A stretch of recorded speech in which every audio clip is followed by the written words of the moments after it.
Okay, hi, hello everyone. My background music isn't working on my end, so just give me a second, everyone. But can you hear me? That's, I think, the most important part. Can you hear me and can you hear the music, I guess, that's not working on my end? Hi, how is everyone? Give me just a small little second to maybe... Okay, I don't think you're gonna hear it for a second. There we go. That should have fixed it on my side because I can hear it and you should be able to hear it as well. Also, hi Blink! How you doing? How's it going? How is everyone today? How are you doing? Let me move my mic actually. There you go. Come closer. Don't be scared. It's okay. There we go. They are both balanced. We love it when everything is balanced. I hope that everything is working accurately because my OBS is being weird. It's not showing me as online at all, but it tells me that I'm streaming. It just tells me that I'm also offline according to my stats. So, I'm hoping for the best. I might be just talking to myself at this point, but also you guys have been answering me, so I have the utmost trust in all of you that you wouldn't lie to me. But yes! I'm streaming and online to you guys. Okay, I'm glad about that, because my OBS is not helping me with anything today. So yeah! You're just predicting what I'm saying. Oh my god, you guys are so good. Maybe you should become the... Oh, wait, my stats just updated. I am now online indeed. Just give it like 5 minutes, I guess. But yes. You guys are so good at predicting, actually. Congrats. I think you might want to look into a career in prediction stuff. What do we think? Oh yes, we got a blank OC this time as well. We got a lot of them. Wait, let me count, because I'm pretty sure it's not enough to be the payment for the karaoke. But we are having more than 1, 2, 3, 4. We have 4 OCs this time from you guys. In theory, if I count mine is like 1.5 again, or like more like 2. So in theory, there would be maybe 6, but don't worry about it. It's okay. It's okay. I will give you guys as many chances as you need, and until then, I get to hold the karaoke away from you guys. I'm sorry. Is that mean? Is that mean of me? I don't think so. But if it is, do let me know.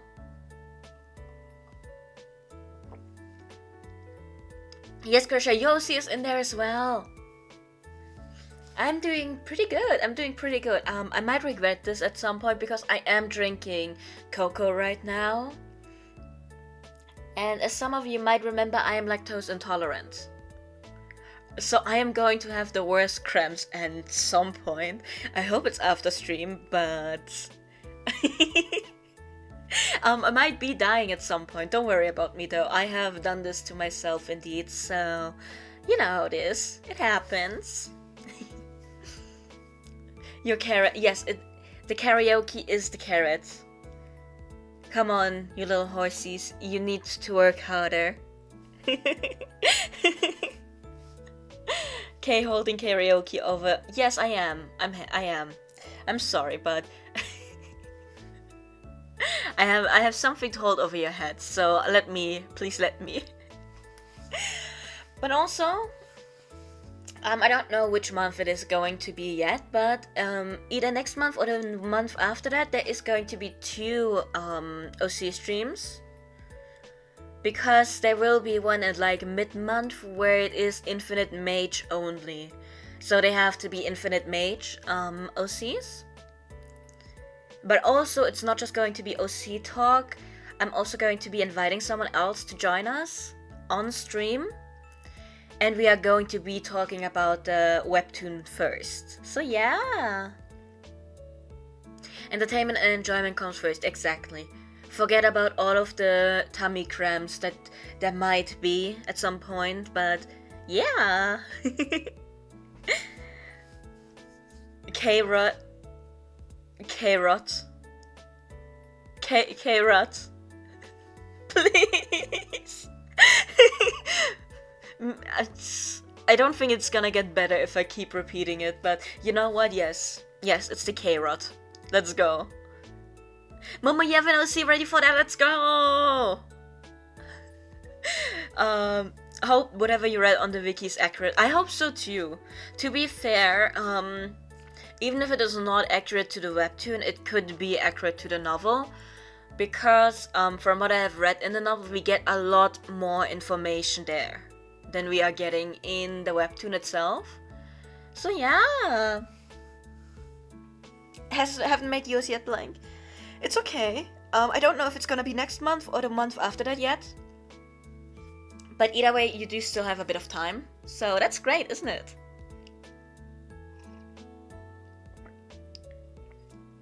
Ah yes, drinking some more cocoa. Because my tummy isn't holding on by a thread already. May recognize the name, but he will not spoil anything else. Oh my god. I've been looking forward to it. But yeah. Now, first things first. We had multiple winners last time for the Employee of the Month, if you guys remember correctly. We had Tori, Momo, and myself as the winners. Because I decided so. Because I said so. Now, first, I can show off the first Employee of the Month arc that I have finished. The other ones, I still have to finish them. So, you know this. You're too fresh from the hole that you crawled out from. It's okay, don't worry about it. Don't worry, everything will be explained in due time. But yes. Momo won the last month. Well, I just decided that everyone who entered last month won, so, you know. But Momo won with Ash as the character, and this is the art that Momo got, the fan art. So yay, congrats Momo, I hope you enjoy your Ash. I say like I didn't ask yesterday already. But yes, we have a new fan art to join the rotation of the Employee of the Month fan arts. I think it's very cute. I think it ended up being pretty cute. Also more pastel-y because I was trying out the thingy where you try to make it work with one color entirely. So I tried to use a paler lilac color for the base. So yeah. He could be put on a shelf, yes. Do you want do you want the what's it called, the transparent version of your boy? Because I actually made him in that way because I was like, oh, if you ever give me serif, I can combine their arts. Okay, you will. You just have to remind me afterwards, after the stream. Also, there is another art that I have started for our very own Chi. I hope it's not too big. It isn't. Okay. It's not done, but this is what we are having for the Chi illustration at this moment for his OC. So yeah. It's not done yet. The actual OC of Chi has not been put in there yet. There is not much rendering going on. But I showed this to Chi and he was okay with where we are right now, so I can show off the more sketchy parts. And the one thing that I was very happy with is his OC comes from Expedition 33. And I was like, oh, I don't know that game, let me just look up that one enemy that he mentioned that is very significant in the backstory of his character. And he could recognize that enemy right away in this thing, so I'm actually pretty good. I'm glad with how it turned out. Please do not keep Ash in a jar. Please. But yeah, that is where we are with the fan art right now. Once again, at the end of today's stream, we will be doing a little raffle to see who gets OC fan art. We do have 3 OCs that are okay with going in there. I am going to use the rest of the stream to actually decide if we are going to do the raffle or if I will just do a little decide like I did the last time. But yeah, I will leave that open to myself until the end of the stream. So yeah. But yes, I hope you're all doing good. I hope you're all doing great. And I hope you're all ready for me to introduce the first OC to you. Wait, let me move my chat so I don't actually cover it up. There we go. But time for the first OC because we're doing a faster start today. Me trying to run away from the milk I drank, be like. But yeah, first OC is my own. You would have not believed that. This is my baby Blanche. Yes, it's her! It's my baby, it's my love. I love her so much. She looks so dead inside with these eyes, but it's okay. This is my baby. Yes, I spent so much time on her hair actually when I first did it, and then I changed it for like another PNG that I made of her. Because I realized, oh, with the filters I'm using, it would be smarter to use other colors for the hair and stuff like that. So yeah. But yes, that is her, my baby. She's a VTM OC. So like for Vampire the Masquerade. So in theory, I am supposed to be playing her in a VTM game. Unfortunately, I have not had the chance to yet. But yes! Also, Christian, you just got off the Sonic Crossroads beta, and it was so much fun than the first time. Let's go! Yes! The hair reminds you of Tokyo. I can see it. I can see it. What was her name? I forgot her name, but she was the one. Toga? No, that's not Tokyo Ghoul. That's not Tokyo Ghoul. But I think I remember, or I know which one you mean. I will get to if Momo has a way. Yes! Actually, if I get to play in a Momo campaign, I am planning on playing Professor Davenport, which is mentioned in Blanche's story quite a lot.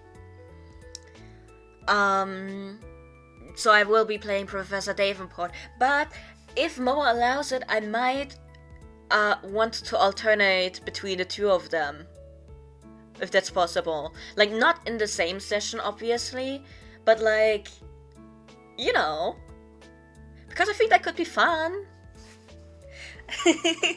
But yes, this is one of my VTM babies. I think she was the third one. No, actually, I wrote down like 5 character concepts I had, and I think she was like the second or third one. I love her. She was one of my early VTM babies. Oh, that's true. Could also be a bit cyberpunk-y. I think the aesthetic is there, yes. But yes. This is Blanche. She got turned at 21 years old, so she is just in the VTM verse forever 21. I think that's a clothing store. Does it still exist? I do not know. But yes.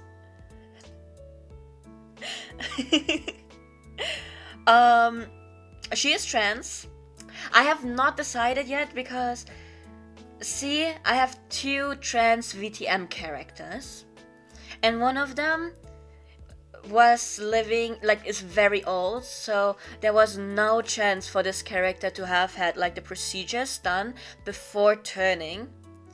So with him, I am will have definitely to go for flesh crafting.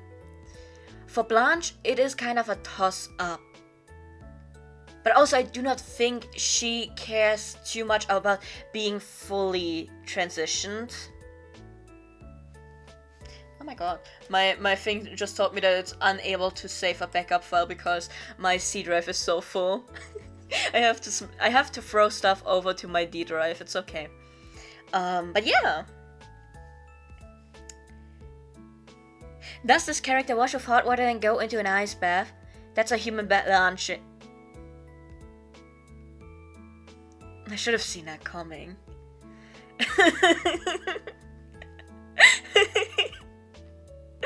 Oh no! I should have seen that coming. Poor Blanche. It's okay. It's okay. She is in the 14th generation, which means that she is kind of a young vampire still. She got turned in the late 2010s. So, you know, still very modern day. It was an emotional crit, so I'm going to ignore this. It's okay. She is Bruja.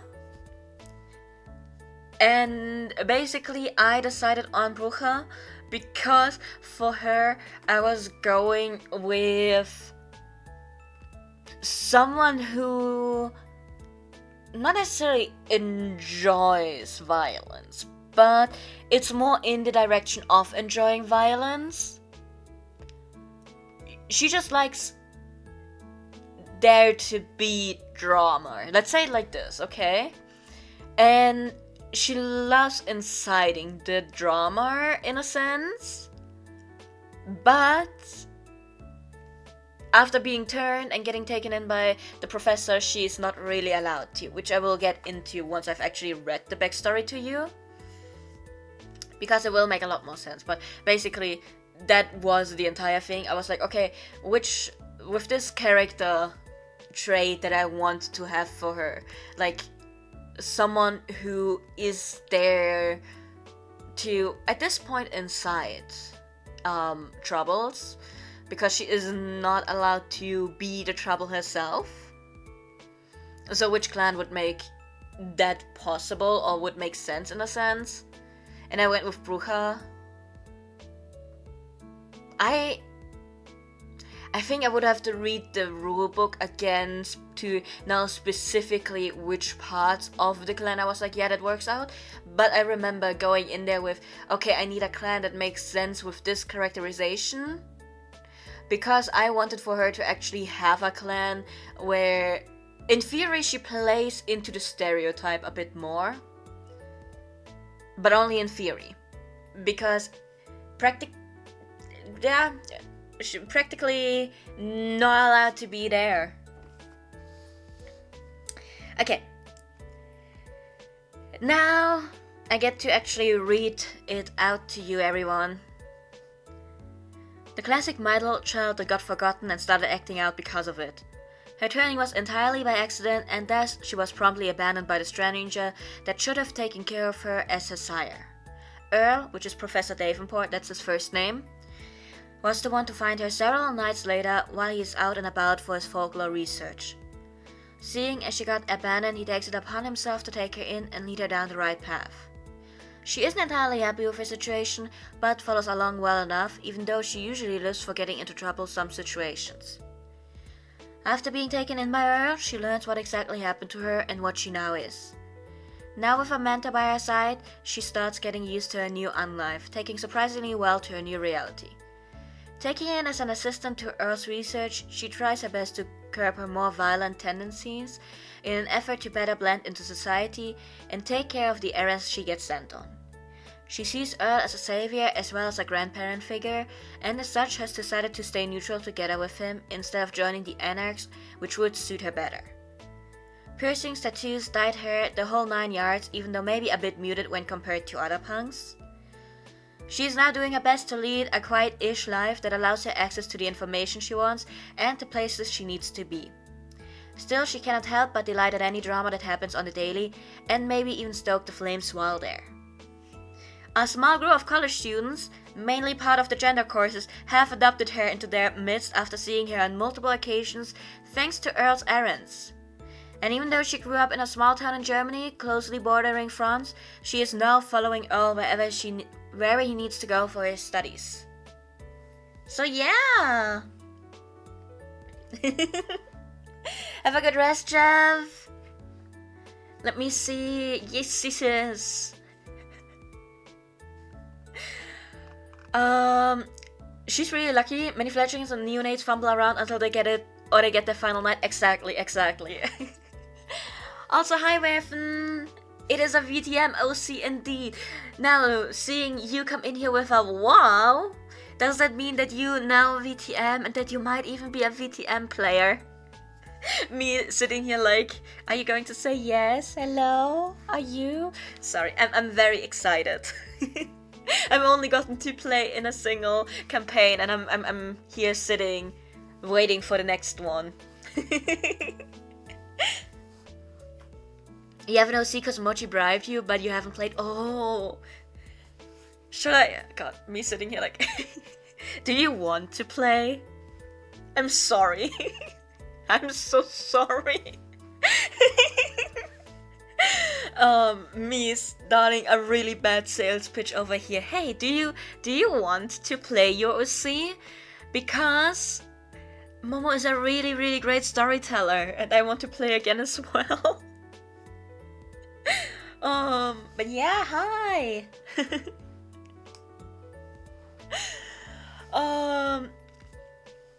Your work schedule says no. Oh no, it's always work, isn't it? Work is the stealer of all joys. Oh, but while we are here, may I introduce you to our OC streams? Me hearing that you have a VTM OC. If you ever would like to share your OCs, everyone, we do these OC streams monthly, and everyone is allowed to send me their OCs, so we can introduce them as well. Layout will be the same as for my own OC that you can see here right now, and at the end we usually do a raffle for someone to get a fan art of their OC, drawn by yours truly. Okay, ad over, I'm sorry.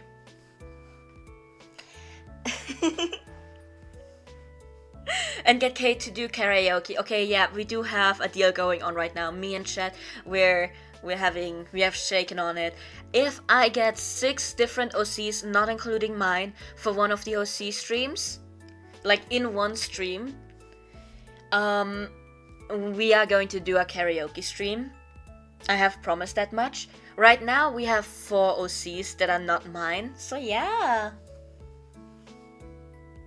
Okay, let me check my points there, because I know that I have written down a very short backstory for her.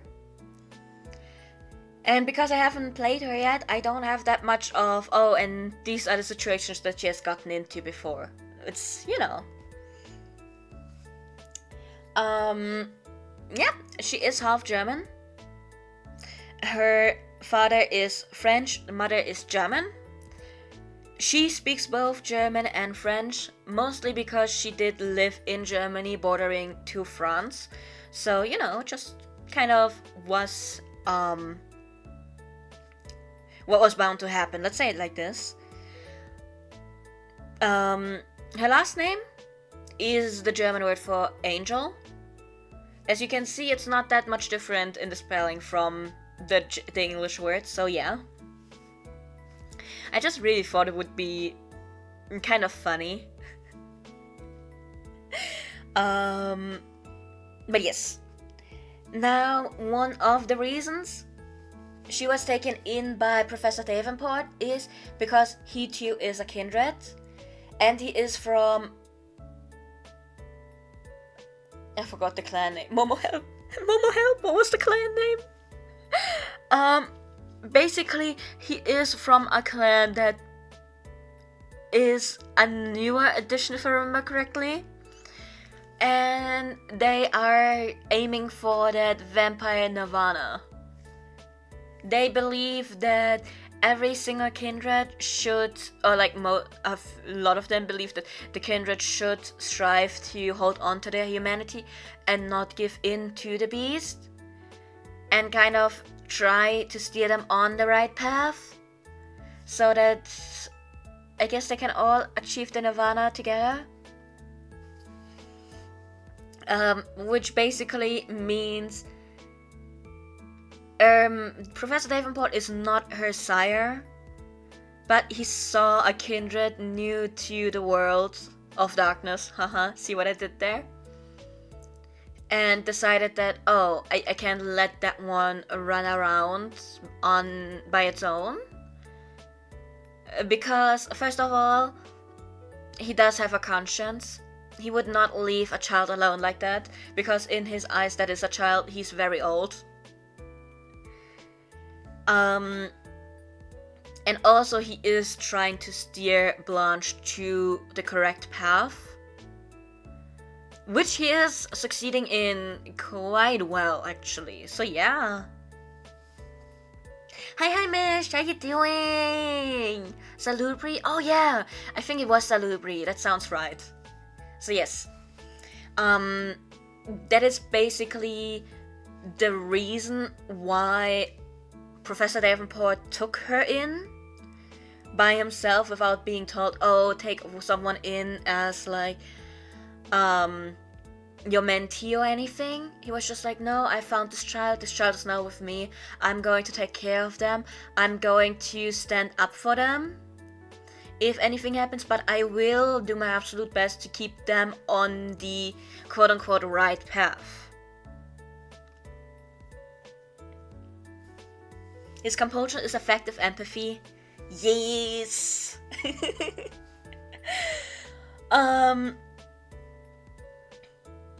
So yeah, me sitting here, there was another point that I wanted to make. Give me a second. Bam bam bam. For her, at least, she's not like my first OC where I was like, oh, she has to dye her hair every single night. She doesn't. Blanche comes with pre-dyed hair. So that's fun. Yeah. Right, she is neutral. Would not fit the Camarilla. Actually, with the way she is behaving for Professor Davenport, she might be able to fit into the Camarilla, but not of her own free will.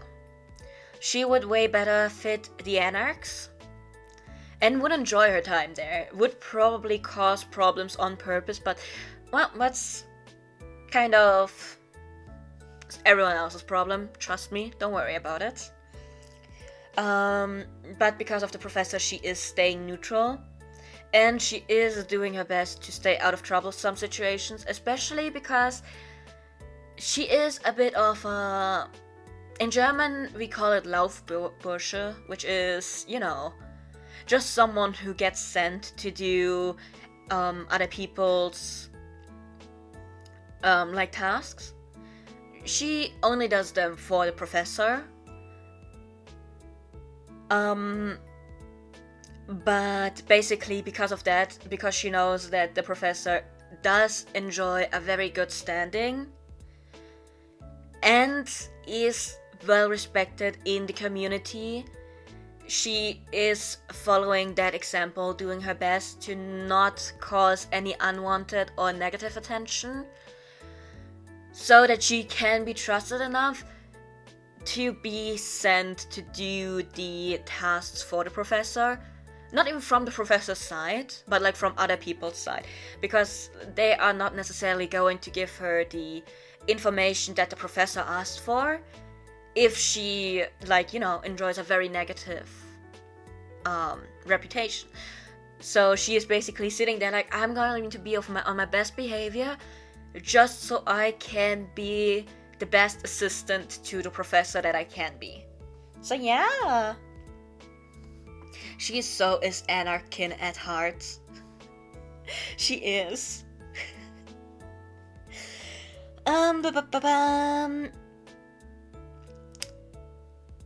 Because she is not allowed to be the drama anymore, she is only there to sometimes make it a bit worse inside something. Like if she were to overhear someone gossiping about something, she'd be like, oh, that person? Oh well, I thought she only did this thing. Which is like another thing that she already knows would make whoever is gossiping even madder at that person. You know, just the usual. She has social skills, I promise you guys.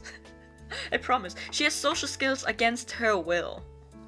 Speaking of against her will, do you want to know something else that happened against her will? There's a different variation of Blanche. As you can see, this is a different PNG. She is older. In this one, she is 27. Still the assistant to the professor though. And this is the version of Blanche that I'm using as an NPC for an occult supernatural TTRPG that I'm running for friends. I did make her as a more physical character with her abilities for that one because I wanted to keep my players safe. Like, I'm not planning to kill anyone off. You know, I'm not planning to kill her off anytime soon. Not planning to kill any of my players off anytime soon either, so I needed someone who can punch. And you know what? Blanche fit that very, very well. I did adjust the colors for her a bit, especially like for the hairstyle and everything. Mostly because she is older in this version, and she would have been assistant to the professor for a couple years already. So she would have gone with something a bit more muted. You know, that's also why the color is a lot more grown out and stuff like that. A big difference is, I don't know if you can see it right now very well, but there is a difference to the tattoos. Because for the TTRPG, they are more of the supernatural variety. And they came after she started working with the professor. So, you know, in the VTM verse, she met the professor, already had the piercings, already had the tattoos and stuff like that, and they stay because of how kindred work. So she didn't really have the need to get these specific tattoos. So there is a bit of a difference between the two characters. So yeah. Also, she saved one of your darlings' lives, so again, love her. Yes! I love her too. Blanche is my favorite. Now, one thing... she has a German accent. Do you believe that this German person, points at myself, remembers how to do a German accent on purpose? I googled the WikiHow, how to speak with a German accent. Because I spent so much time in my schooling in my college because I was studying languages, and they were like, yeah, you know what? We're gonna teach you how to speak with as little of an accent as we can. So now I'm sitting here like I don't even know how to do the German accent on purpose anymore. So I'm sitting here like, that's fun. It's fun. So sometimes I worry about how it sounds when I play her in the TTRPG, but it's okay. I haven't had any major issues yet, so you know. Also, a little Easter egg that no one is going to recognize yet. Her phone is has a name on it, not her own. It is the logo of another VTM character that I have that you don't know yet. he is quite popular. Yes. He is very, you know, in the spotlight, let's say like this. But yeah, I just really like that. Now, if anyone remembers anything about my TTRPG characters, they have supernatural abilities. Most of them. Well, like, everyone gets to have occult abilities. That is what I called them. And one of her powers I call Punch. It has an official name. And I'm gonna tell you in a second. Let me open my obsidian. Okay. The actual name is Energy Disbursement. Basically, what she does focuses on having like the energy around her fist or around her hand, and then she gets to punch. It's fun, I swear. Does she need to actually punch the ghost? No, she doesn't. She could just concentrate on moving the energy to disperse energy, you know. But hey, if she gets to punch something, she gets to punch something. And I mean, she only does it when the professor is nearby to stop her or to, like, you know, lecture her about it. Unfortunate part is the professor still knows for reasons. Because as you can believe, none of her occult abilities is the ability to see ghosts. She cannot see ghosts, actually. Now, how does she punch ghosts if she cannot see ghosts? Might be the important question. Now, see, all the characters come with a medium. Something that is for them to use their abilities, right? Her medium are her gloves, but she is wearing another medium, which is the locket. It's not her own medium. And this medium is what allows her to see ghosts. You know. I just think she's really fun. Don't worry about it. Also, I needed someone who can punch, because the only other character that we have... Now we have two characters who can go against ghosts, in a way. But one doesn't know about it, and the other one doesn't know about it either. So, you know, I kind of had to have Blanche punch some ghosts if necessary. So yeah, Blanche can help you punch walls down anytime. Yes. Especially in the VTM verse, she probably would if there is plausible enough cause that she can tell the professor that, hey, it was necessary. This was not me just wanting to destroy stuff. So yes, and she would probably be able to take down a wall. I have not decided on her strength stat actually, so maybe not. Sadly, the ones who can see are not too into violence. At least one isn't. Yes, exactly. The people who can see ghosts all are not that offensive characters. So yeah, with certain disciplines she definitely could.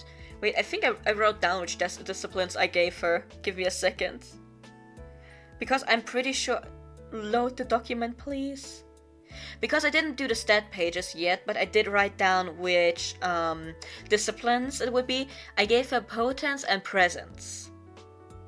I forgot in which way I was planning to use them. But I put these down for her. So yeah.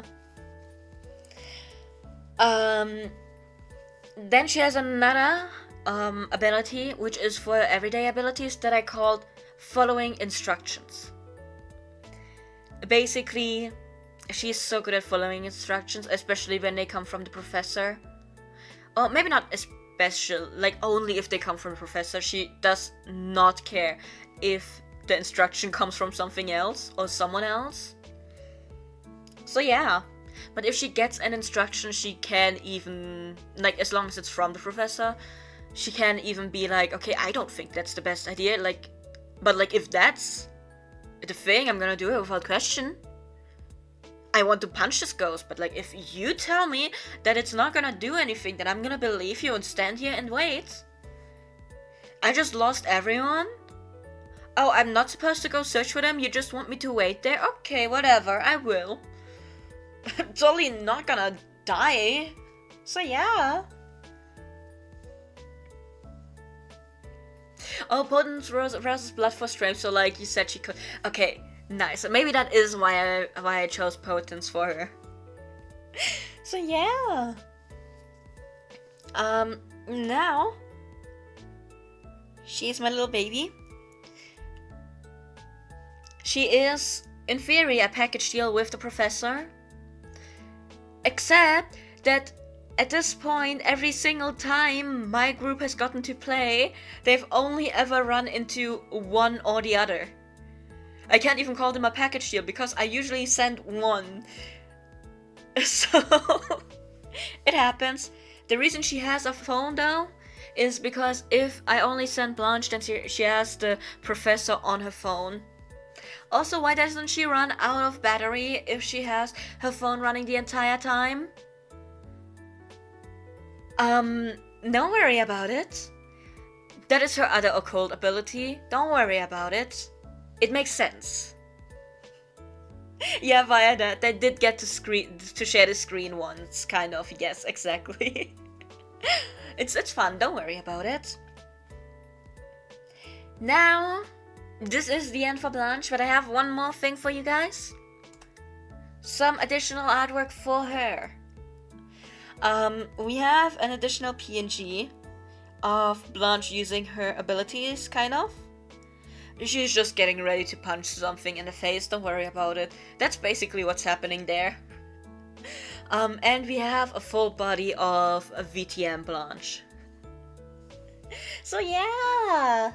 VTM Blanche never got any actual rendering done, so there's that. So yeah. Does anyone have any questions for Blanche, or about VTM, or about the TTRPG? As long as I don't spoil anything, I will tell you. But yeah, thank you for listening to me about Blanche. She's still one of my favorites. I love her so much. She's so cute, look at her. I want to scrunch her up. She gives me cuteness aggression, even though she would probably punch me in the face. It's okay though, it's okay.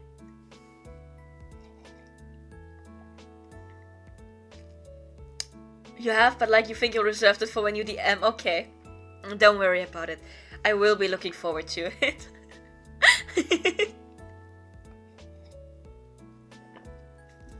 Does Blanche transform or does she swap bodies with her other form?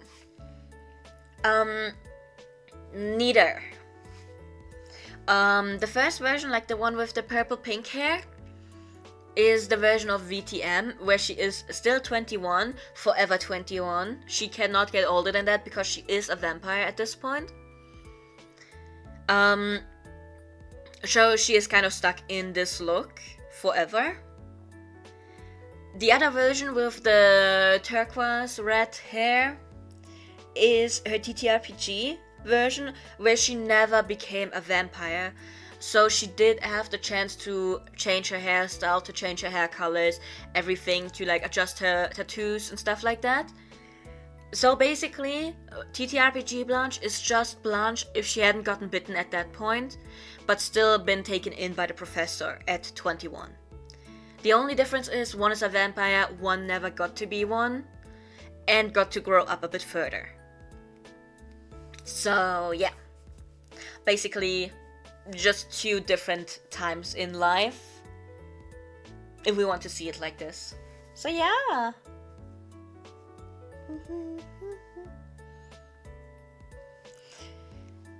Me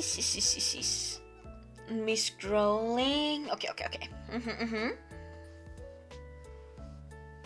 Okay, anything else? Or do we go over to the next OC, everyone? Me looking at the order that I put everything in. Okay. Let me open the document already. Shared. There it is. Okay, time for the next OC, everyone.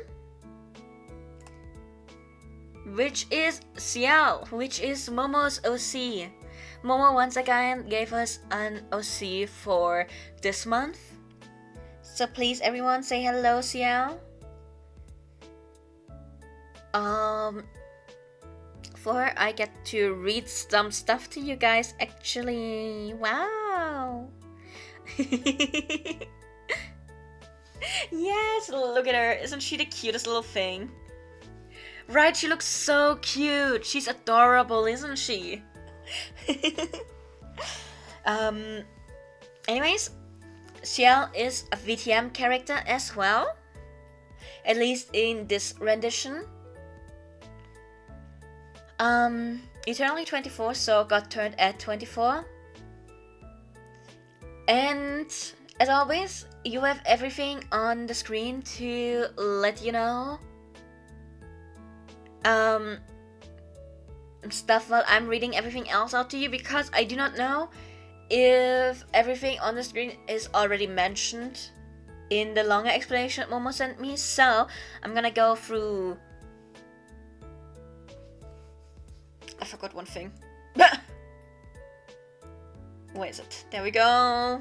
My bad. Everyone, don't worry about it. I overread the warnings. Don't worry about it.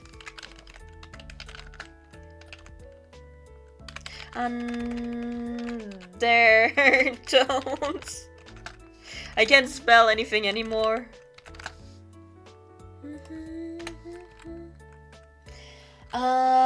We have sexism, abuse. Let me put that into the next row. We have from family members. Okay, wait. Let's do it like this first. Or not. There we go. Implied. I'm so sorry, everyone. I overlooked them.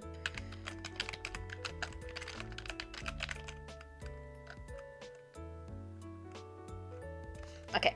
Sorry. My program is working. There we go. Yeah, that's totally... Don't worry. Don't worry. Don't worry. Big FYI, the appearance for her clothes is not for her VTM incarnation, yes.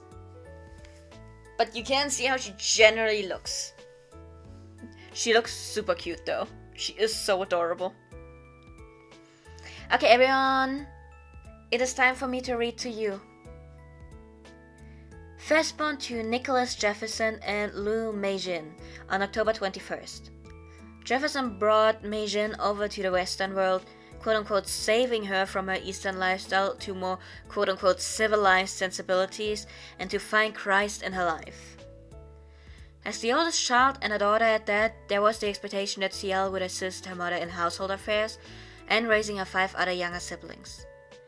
It did not help matters that Ciel was the only girl in her family. She was considered very odd due to her intensive curiosity and eagerness for answers. Not helping was a good deal of curiosity being that of questioning her religious lessons and concepts of God and heaven, etc., etc. It did not mean that she did not believe in her faith. In fact, she considered herself a staunch believer, but her endless questions regarding the matters of faith led many in that town to dislike her greatly, primarily those leading the church of course. Due to the intense pressure to be the perfect example for her younger siblings and need to be the perfect daughter, she excelled in areas academically and in extracurriculars like cheer and badminton. Despite being considered smart, she was expected to dumb herself down when speaking to her father and brothers, as no one liked a mouthy lady. The 2 things she took solace in, with the bonus of being one thing her family did not complain about, was her ballet lessons and her Bible studies under Pastor Aldrich Ashford.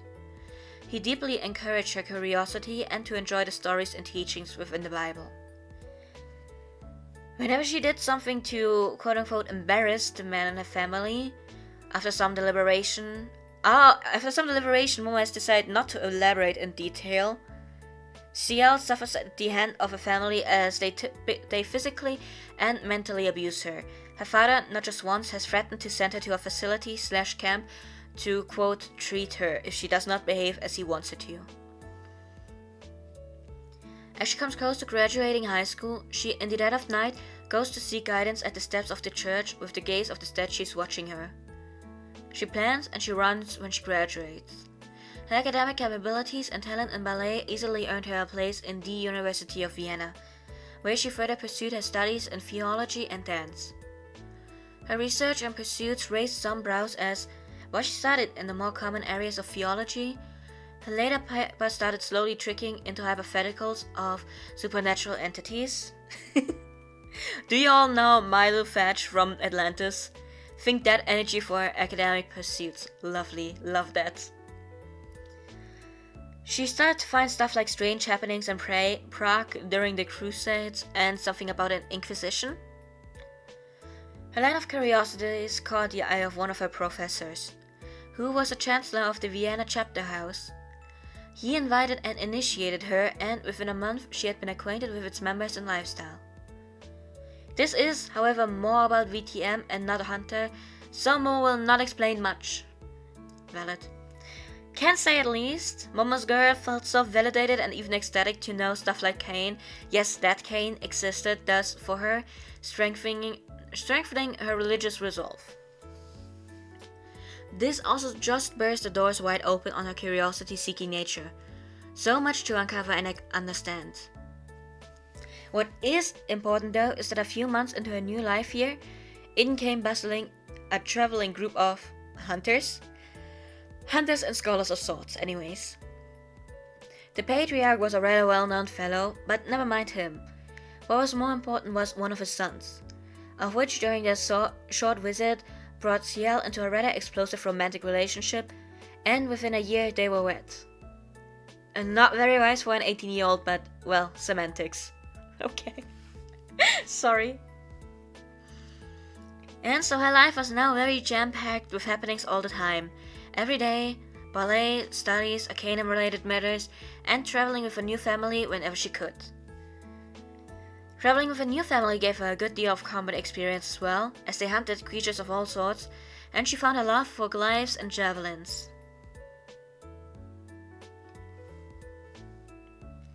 Did you guys see it yet? I'm wondering too. Give me a moment. It's okay. Me sitting here like...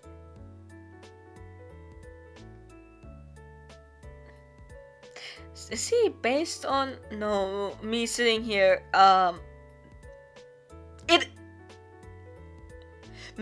okay, wait, Momo, is it? No, me sitting here like, which way around would it be? Is it based on the Trail's backstory, or is the Trail's backstory based on this?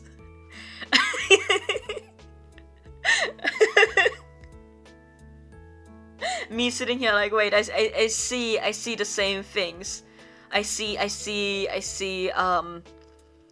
same things happening in both lives. To everyone who does not know, I have become familiar with another rendition of Ciel beforehand. So I'm sitting here like, which came first, the egg or the chicken? Which came first, the VTM or the Trails one? But yes!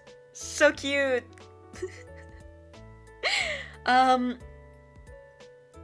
skip ahead a few years, 24-year-old Ciel is about to embark on a rather exciting journey to Prague. There are rumors that there were vampires about. A good opportunity indeed. By this point she was rather itching for adventure, as she had spent the last 10 months pregnant and wanted to do something.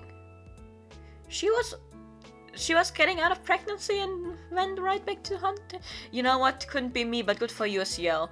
Do not get yourself me sitting here like, okay, wait, never mind. That's kind of stupid to say, considering that this is the VTM rendition of her.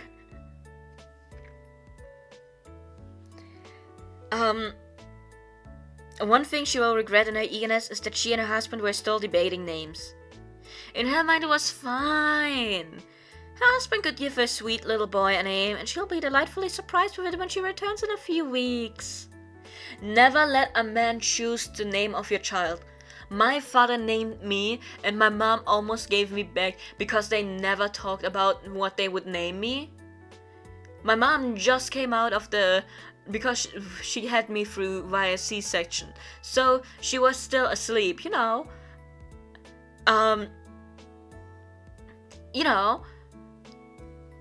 So when they were like, oh, here's your child, insert name, and she was like, no, that's not mine, bring it back. And then it's like, oh, no, your partner, named the child. And she's like, okay, why that name though? That's not what I wanted to name this kid. I wanted to go for something more, exciting. And we're like, oh, I mean, it's written down already. Can't do anything about that anymore. And then, best thing, asking my dad, hey, by the way, where did that name come from? I don't know. How am I supposed to remember that still? Never let a man name your child.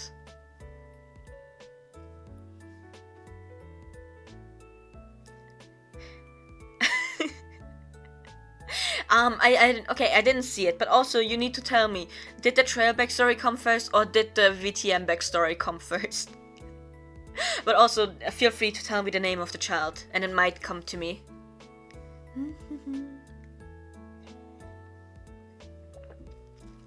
And the child's name was... I don't know, man. Saint Nicholas? The VTM backstory? Okay. Thank you. Thank you for letting me know which came first. I needed to clear that up. It was the egg-chicken kind of dilemma. Okay, checking my DMs. Oh!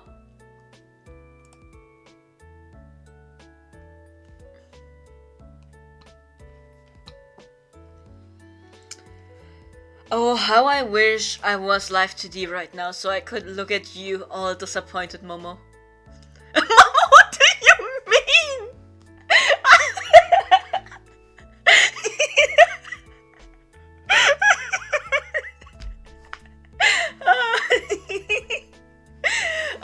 I'm sorry. Yes, it clears everything up and I hate that it does. Oh my god, I hate it. I love it so much. I'm gonna be so honest. Oh my god, that's why it's de-redacted, because Grandpa D, oh my god.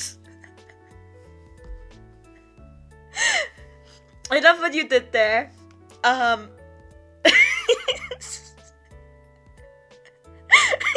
I can't believe that this happened.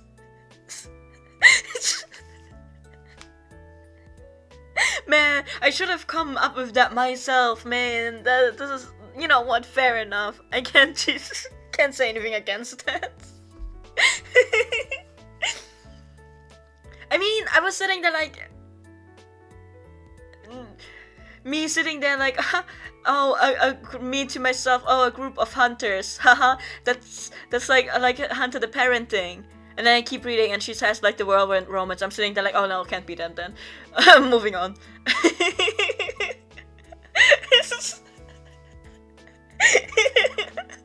Oh my god, did I use Blank's sleeper sentence there? Welcome back, Blank.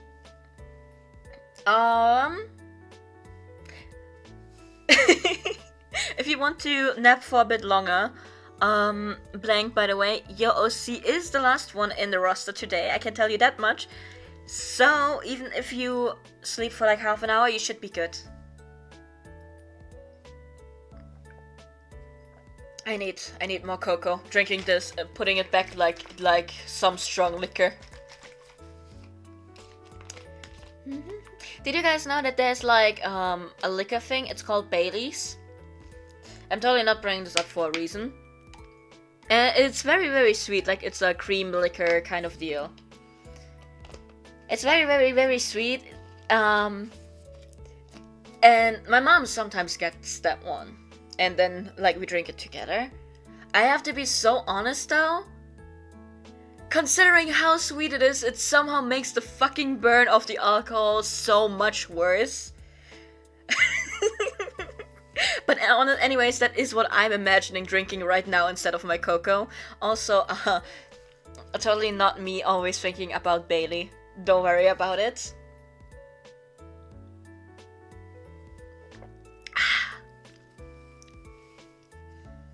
I'm sorry. I should have seen that coming. Now, see, fair enough. I did not think that Ciel would have a whirlwind romance with...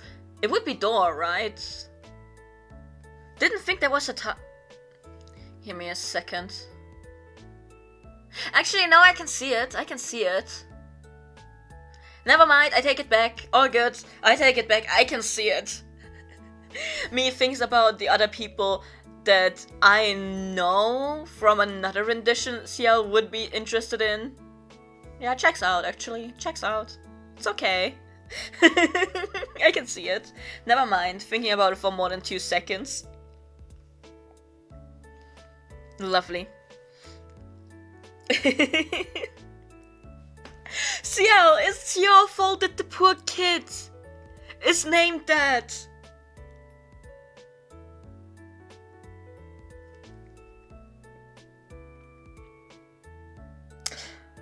Now I understand why the sweet little boy was in quotation marks. He probably took her at face value when she said that. Fair enough. Okay, moving on. Moving on. I'm sorry. I got a bit sidetracked. Okay, let's go. Fantastically, sad rumor turned out to be very true. Just one night in Prague, and she has cornered her prey with the group of associates. I can't read anymore. It was so funny when he finally done it. I'm glad my suffering is your enjoyment. I'm not actually suffering. I'm just sitting here like, I should have thought of this. This is genius. Okay, finally! Finally, one corner of her curiosity could be sated if she could understand all the inner workings of vampires. Oh my god, is that why she's also with the Arcanum? Was with the Arcanum. Oh my god. Okay, wait, moving on. Stacked on a table within the night, the vampire was dust. No, that wouldn't do. She wasn't done getting answers from the unearthly creature. So she hunts for another. And another. And another. Her killing of kindred doesn't go unnoticed. One fateful night, she is the one being chased through the city. From a kindred that would be her judge, jury, executioner. Her maker, her sire. A serene, soft-spoken man really, that Amir. So sweet, so kind, so eloquent he was. Make it out of Prague alive, my dear. A bloodhound had been called on her hand, well as she herself was now kindred. For everyone who is curious, bloodhound basically means that all the kindred are allowed to hunt you and kill you, in very, very, very simple terms. I think only the Camarilla can call for a bloodhound, right? I think the Anarchs might have something, but named differently. I think that's an exclusive Camarilla thing. Okay. Yes. It was a grueling 13 nights in Prague. Also, ignore me pronouncing Prague different every single time. She will never return again, by choice, lest her sins eternally haunt her. For the lesson and experience showed her very much so, that the kindred she murdered for nights on end were very much alive, some very much brimming with humanity. Her sire also just damned her in a way where she can't return to her loved ones, without the risk of them killing her for having turned. Despite this, if you asked him, Amir would say he was being merciful.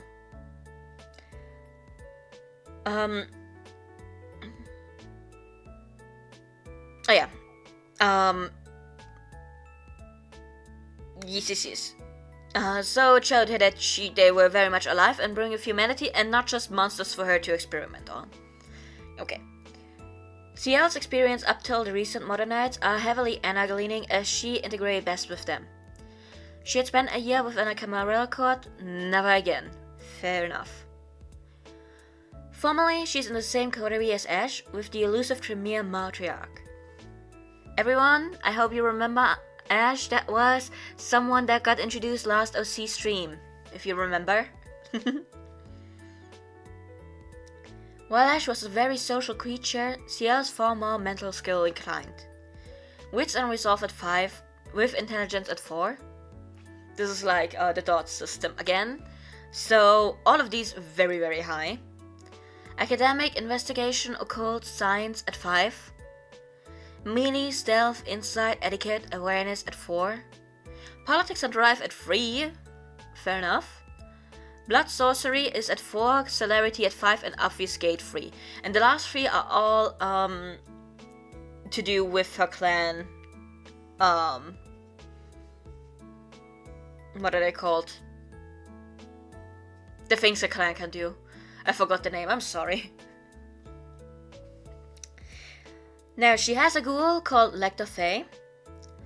Lecter was cast out by his family post coming out as bisexual, and as it was a very religious family, part of him had major religious guilt.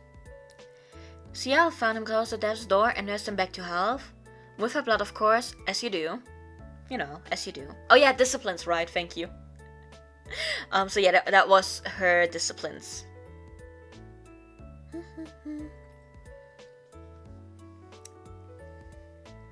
She helped him to find his own comfort and faith, and he chose to stay with her. They are close companions. The relationship they have has never been defined, though Lecter is always respectful of her, as he knows she still cares deeply for her husband and son, whom she can only watch from afar. This is so sad. Especially because I know the husband and child. Me watching and looking far into the future. Will the child be the one to deliver the killing blow? Probably not. But you know. Her usual modus operandi is to acquaint herself with as many kindred as possible within whatever city she's staying in, and to help, fledglings especially, adjust to the nights. Now you see, this is the only reason why my poor baby that I got to play before Birdie is still alive. Don't worry about it, it makes sense. She even offers some of them help with their very human touchstones. I.e., if you are a Nosferatu and obviously can't even meet your human family without breaking the masquerade, Ciel will help you pass messages if you'd like, kind of deal. Yes, because Nosferatu are usually very much not human looking anymore. They are falling more into the monster category usually, with I guess some exceptions, but that's very rare. Looks at Lazarus. You flesh-crafted baby.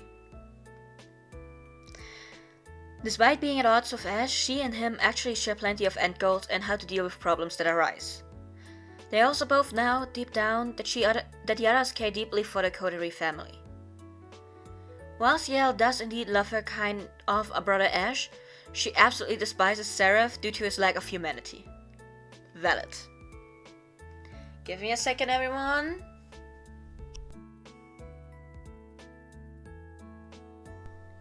Okay, I'm back. Sorry, I had to sneeze. Very valid on that Seraph point, because as much as I, as the player and as a person, love Seraph, he's the worst. He is so the worst. She also thinks he's ultimately just using Ash and will one day hurt him terribly. Thank you, Crusher! With Ash basically neglecting his older brother duties, Ciel is the de facto older sibling to her other younger coterie members. As mentioned, she sometimes seeks out her husband, son, and the other members of the family, just to watch them, though not too closely, as the patriarch is sharp. Very, very sharp. Me sitting here like Big D probably already knows, doesn't he?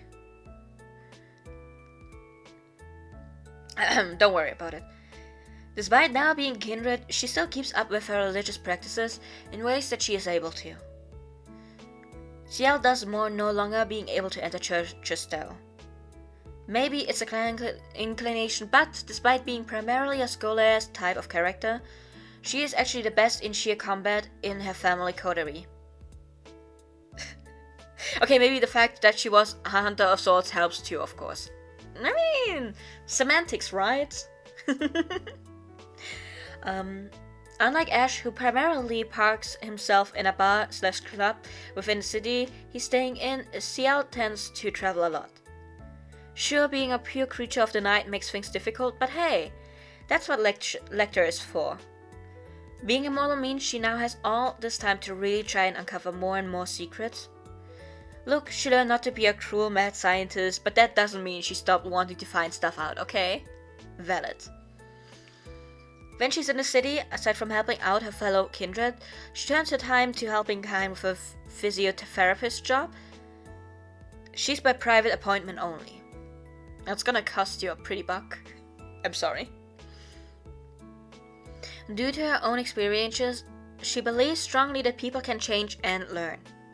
But if she observes you for quite some time and realizes you are incapable of change, well, like her sire, she'll be a judge, jury, and executioner. And I love her for it! Look at her, she's so cute! I love her. That's all we have on Ciel. Written down, everyone. This is Ciel. I would say hello to Ciel, but you already did. So please let me and Momo know if you have any questions about Ciel, because we have Momo in chat, she can answer all questions. And while you are doing that, I am going to show you this. Some more art. You have moved her, but I will have to wait for next month. Yes, it's okay, don't worry about it. Look at her, she's so cute. But yeah. Do we have any questions for Momo and for Ciel? Me personally, I don't have any questions because I got to bother Momo about Ciel so much before already. On multiple occasions, because Ciel was in the very first game that I got to play. So yeah. Yes, her religious themes and aesthetics baked into her. She's so cute though, look at her. I love her for it. I don't think she can do any wrong ever. I think she is doing the greatest. That she can't be my daughter because she's your daughter. That's my bias. There we go. Which I have to be honest, Momo. I think Seraph might be, unfortunately, my favorite out of your OCs. But only because we both know I have very bad taste. But Ciel might be my bias out of the family. You know, out of the family coterie, I think it might be Ciel. Let's go. I'm sorry. There was a reason why Birdie actually didn't hate having to be in the same room with Seraph as much as the other players that played. If you can imagine that. There was a reason I was the most open out of everyone to be there, even if, you know, sometimes that was maybe not the smartest choice. It happens, right? But yes, everyone, round of applause for Momo and Ciel. We love them. I don't know if the Infinite Mage will be next, because it's either next month or the month after.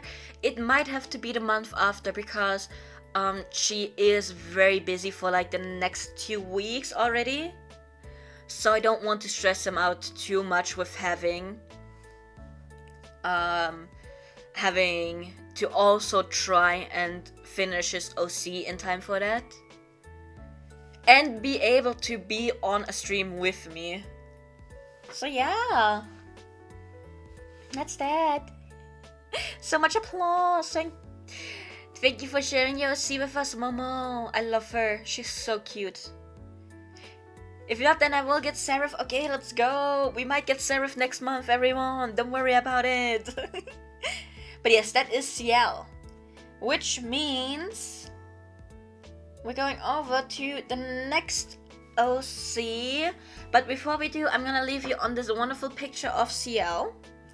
Because, let me just send a heads up to the next person that we have for the OCs.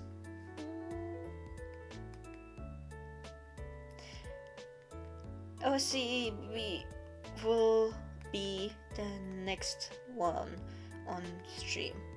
So in like 2 minutes. There we go. Yes, I don't think I made a mistake. Oops. There we go, everyone. It's time for me to open the next.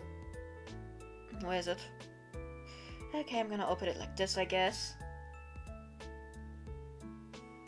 Let me open a document. Because I don't know why my Google Docs is not opening it in Google Docs itself. It is for some reason opening it in my Google Chrome. So it's not saved. And so, you know, it's okay, it's okay. Hydrate, stretch, and unshrimped. Yes, everyone, it's time. Also, hi, Lava. Hi. You came at the perfect time because you too need to hydrate, stretch, and unshrimp. No escape.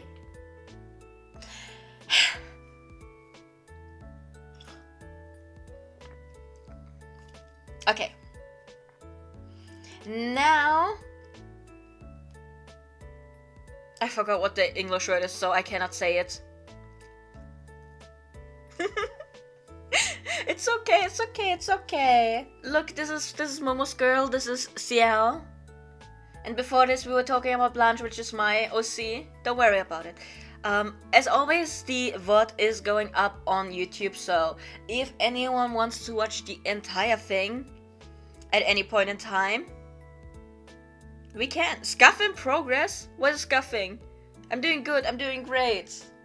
Anyways, everyone, please give an applause for our next OC, which is Ryohan Shinji. Given to us by our very own Lava.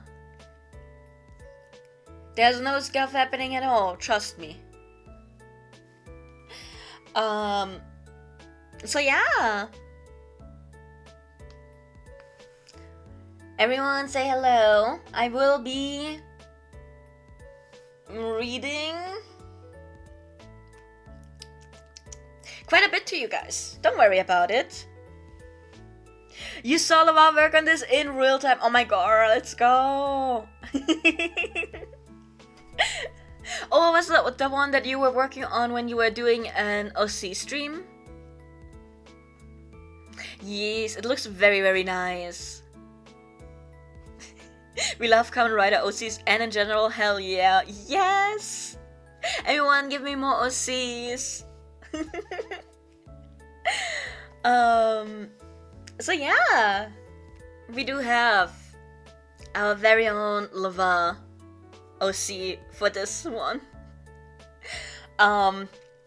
As always, I'm going to read through all of the information that Lava has given me, and then I'm gonna go look over the bullet points while I give you guys the chance to ask questions to see if there's anything that is like specifically only mentioned in the about section. Okay. But yes, also Lava, feel free to throw in anything by the by about your character if you would like to. We are going to be very appreciative of it either way. Okay.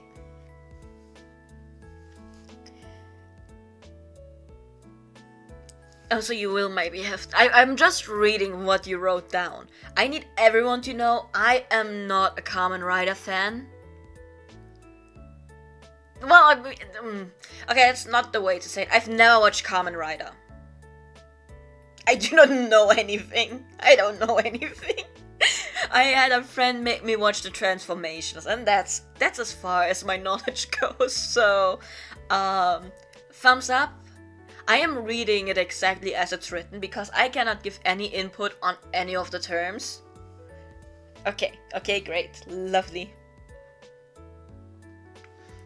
MC is from an alternate reality AR world of Kamen Rider Ryuki.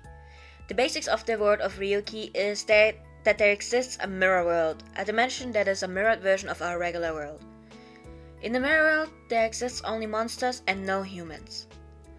Kamen Riders gain their powers by forming a contract with a mirror monster, which gives them the ability to travel to the mirror world by walking into a mirror.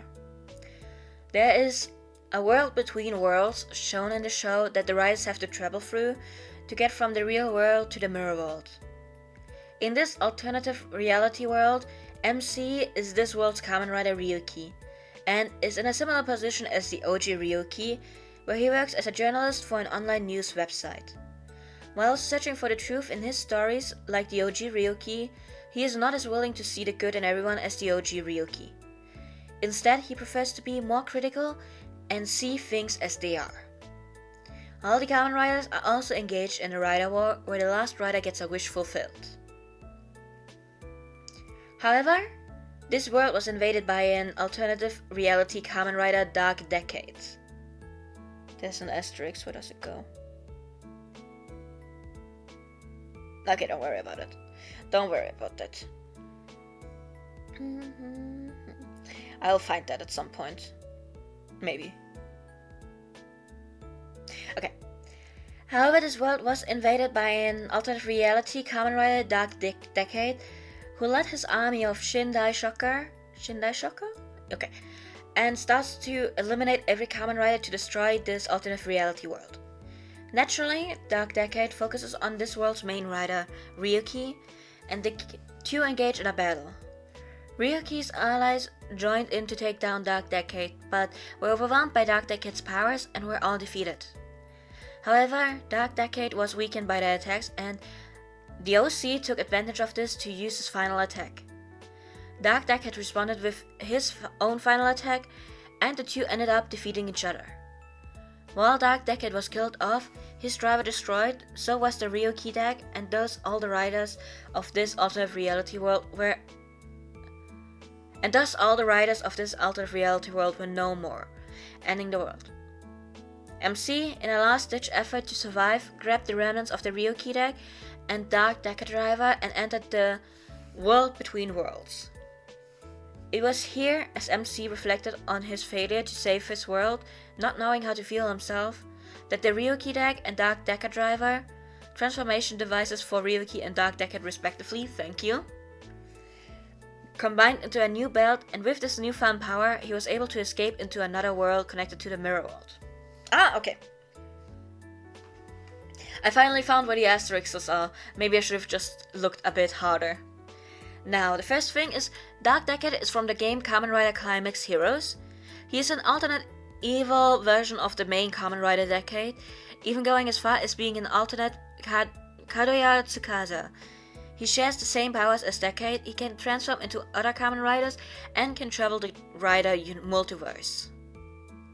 And this world between worlds was shown in episode 1, where the riders had to cross through it to get to the mirror world.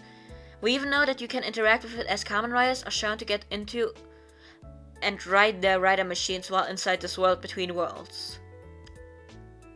Are rider machines like bikes? Sorry. Okay, don't worry about it.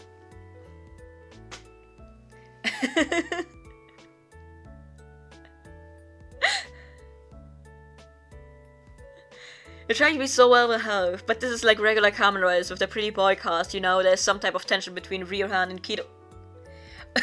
Momo, you got kicked. You know what? Good for you. Good for you. Don't come back. Come back. Kido is OG Ryuki for. Oh, okay. Okay. I see. Fun. I'm learning so much new things right now. Okay, let's move on. MC finds that his world is almost the same as his own. However, the office he normally works at has a whole different staff, with their main journalist being Kido Shinji. Following this other journalist around, MC hears the sound of a mirror monster coming through. He tries to transform but has nothing to activate the new driver with. And that's when Shinji appears in front of a mirror, holding out his Ryuji deck, and transforms into Kamen Rider Ryuki and fights multiple monsters by himself. As MC watches from behind the mirror as Ryuki fights the mirror monsters, shown in episode 1, all who have been connected to the mirror world can see into the mirror world using mirrors in the real world. He stares at his own reflection, thinking about how he failed again. But now, looking at another version of Ryuki fighting despite the odds, he finds the fight within himself. That even if he can't decide who he is now, he knows that he can't stand by and chooses once more to fight. A small mirror forms in his hands, a blank mirror. Inserting this into his driver, he gets ready to fight. Let's go! I totally understand what's going on. Don't worry. Like, in a sense, I understand. Don't worry. Do I understand it in Kamen Rider terms? Probably not.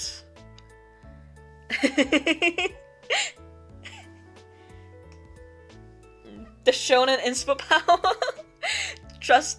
I always trust you, Momo. Don't worry. Okay. It's a great time, and I believe. I trust. Okay, it is time for me to realize that there's a fanfiction. Boom. Where are you, my boy? There you are. Oops. There we go. Let's turn it on. Everyone, it's time to read a fanfiction. Please feel free to, if you have any questions, to ask them to Leva already. I am going to do my best. Oh, is that? Yes. Let's go. I count this as enough of a fanfiction to be a fanfiction, okay? I will not hear anyone's arguments against it. This is a fanfiction. I make the rules.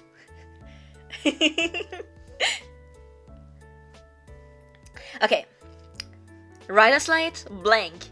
Henshin! Totally, I know that one. That's the only thing I know. Sorry. MC transforms once more, now into a new rider, Kamen Rider Blank. He enters the mirror world to aid Ryuki fend off all the monsters. Shinji was shocked as a rider different from every other rider in this world has appeared.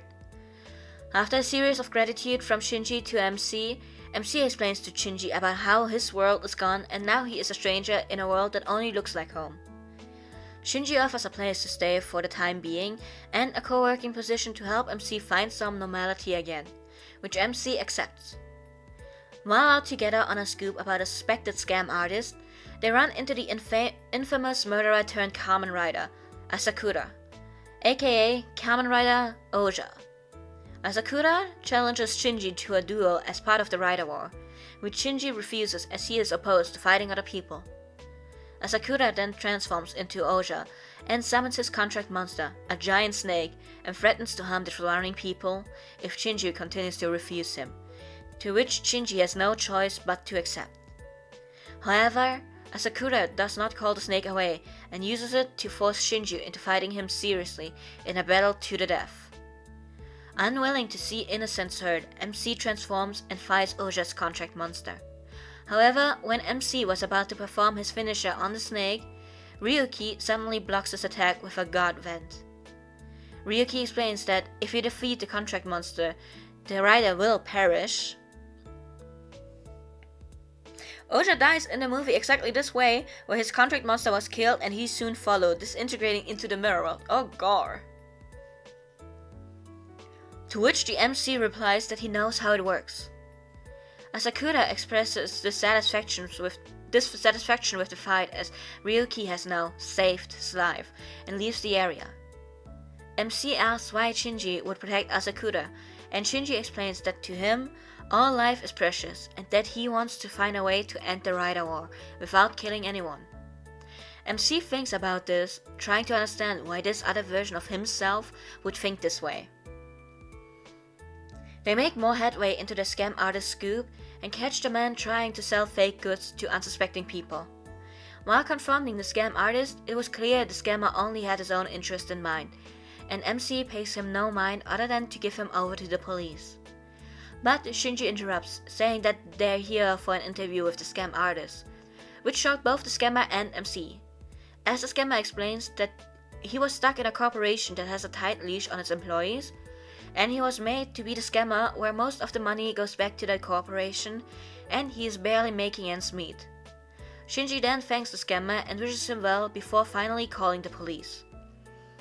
MC asks why go through all the trouble when he was just going to call the police anyway, and Shinji explains that even though MC, quote, sees things as they are, unquote, MC needs to see everything there is before he can truly say that he has the truth and that everyone has a story, everyone has a life. And with that, Shinji returns to the office. MC remains in the area and stares at the scam artist as they wait for the police to arrive, pondering what Shinji told him. Right before the scam artist could be arrested, a mirror monster appears from the police car window and captures him. MC jumps in quickly to rescue him from the monster and transforms, following them back into the mirror world. While there, he frees the scammer and helps him through back into the real world, before returning to the mirror world and confronting the monster. When back in the mirror world, he reflects on himself, asking himself why did he save that man who had just written off as scum. He recalls what Shinji told him about how every life is precious, how he took the time to understand the scammer, and it clicks within him. The difference between him and this world's Ryuki is empathy. Shinji feels the weight of life, and now so does MC. In that moment, a new mirror forms in front of MC, a red mirror with the symbol of Ryuki in the middle. He looks at the mirror, and in it, he sees himself as Ryuki. Inserting this new power into his driver, he accesses a new form. Rider Slate, Ryuki. Now armed with the power of Ryuki, he quickly dispatches the mirror monster and returns to the real world. Shinji shows up and apologizes for being late, and notices the new mirror MC is holding. MC turns to Shinji and tells him he understands how he feels now, the weight of life. Shinji is glad and he says, "Let's go home then." While home, MC sees that the blank driver is now glowing. Putting it on, he sees the Kamen Rider multiverse, and that Shin Neo Shocker is still around and invading other Rider worlds. After explaining this to Shinji, they say their goodbyes, and MC uses the power of Decade in the driver to travel to other worlds of Kamen Rider to stop Shindai Shocker and fight himself, his true self. Let's go! That's it. That was fun. I think I understand a lot. Don't worry about it. This is fun. I like this. That was fun. Fantastic. Thank you so much for sharing this with us, Lava. Does anyone have questions? Also, love that little fanfiction segment. It's great. I know you wrote down that it was like the first episode kind of rundown, which, you know what, is actually a good first episode. I'm gonna be honest, I think I would keep watching. I say as I have not watched a single episode of Kamen Rider. Actually, maybe I shouldn't lie to you. But I think it would keep me watching, okay? I think it would, you know.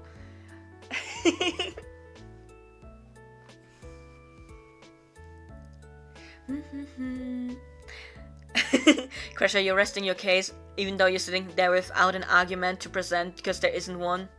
Yes, exactly. Everyone, please ask questions if you have to, because I need to drink something for a second.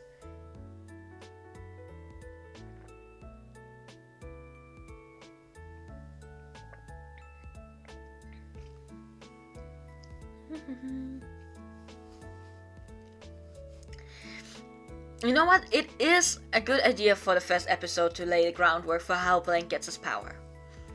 Very valid. No notes. Also, now that we have read the fanfiction, I can open something else for you guys. Because Lava did not just send us this one picture. Lava sent us multiple. Let me look what you sent me along with the pictures, so I can properly tell you which ones is which. Okay? Okay, let's go. Oops. What's this? And okay, first picture we have, everyone. Yes, we're getting multiple pieces of art from Lava. Let's go.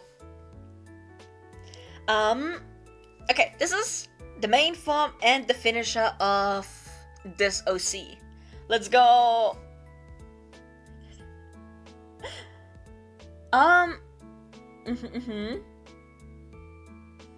That little monster is so cute. I'm sorry, me looking at that little monster, it's adorable. I got distracted by the little monster. Me looks at it. It's about to die, but you know, that's fine. Sometimes little monsters just have to die, I guess.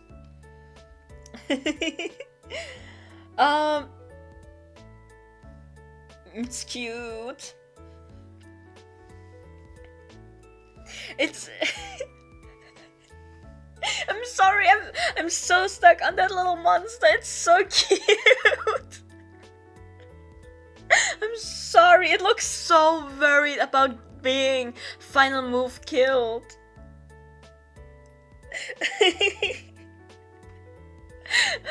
It's my bad, but it's really nice in general. I need to stop looking at that monster. It's making me feel bad.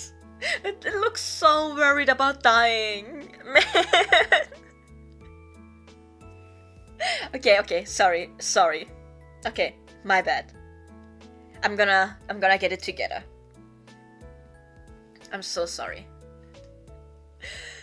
But yeah, that is the first picture we have from Lava, which is the main form with the finisher and the little monster. Very important point. Okay. Then we go over to the second picture, and I hope I should have them in the right order. Yes, I do. Okay, next picture, everyone. Get ready. Ta-da! Our next picture. This is how Lava came up with the idea for the belt.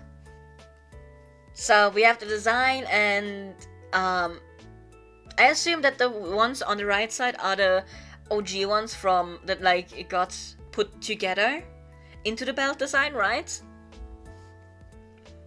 So yeah. Belt design slaps, it does. Also, I see a mirror in there. So, you know what? I like mirrors. Yes, please feel free to upload them on the Discord later. But yeah.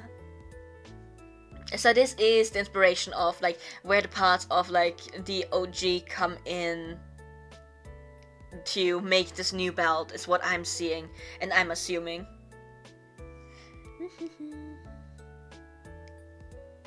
Yes. Yeah, I think I'm getting it right. I think I'm not wrong.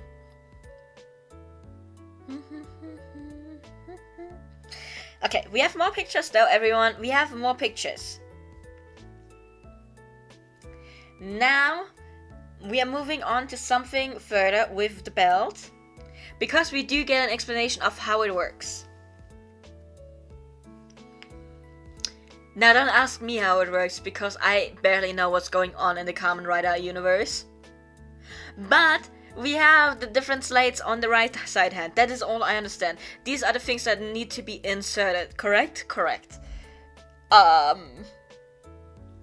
Do I know anything else about Kamen Rider belts? No.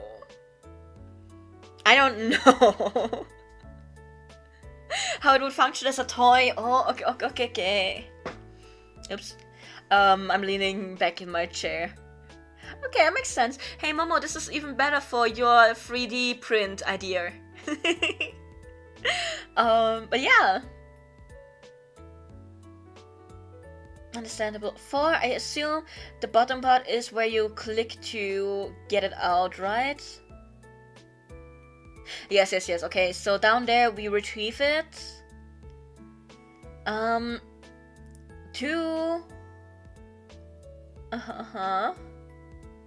Where's 1? Oh, there's 1. Okay. We have to push up number 1 to activate the driver, which is on the right hand side of the belt.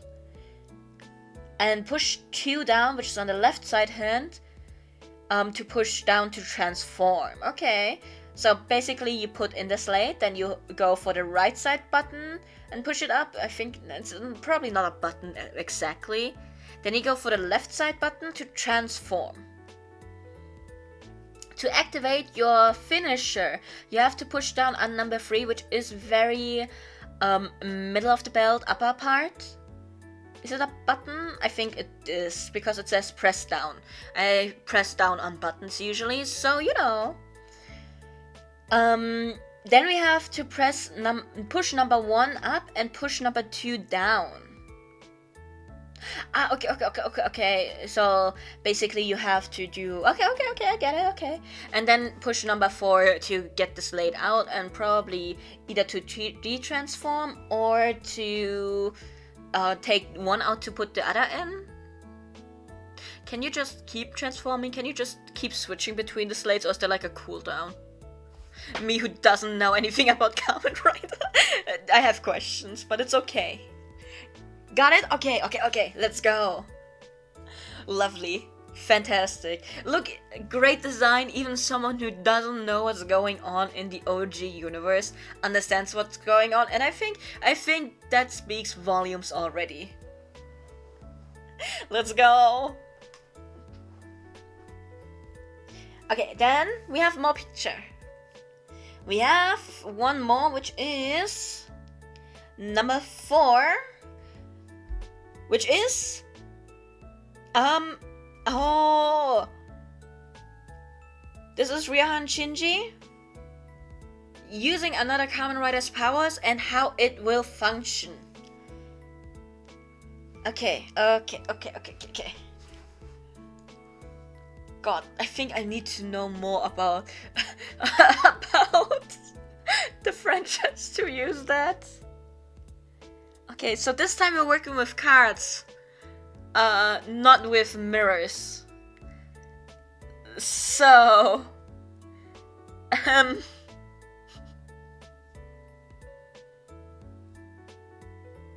okay, so the card holder is on the right arm, and the thing where you put in the cards is on the left arm, question mark.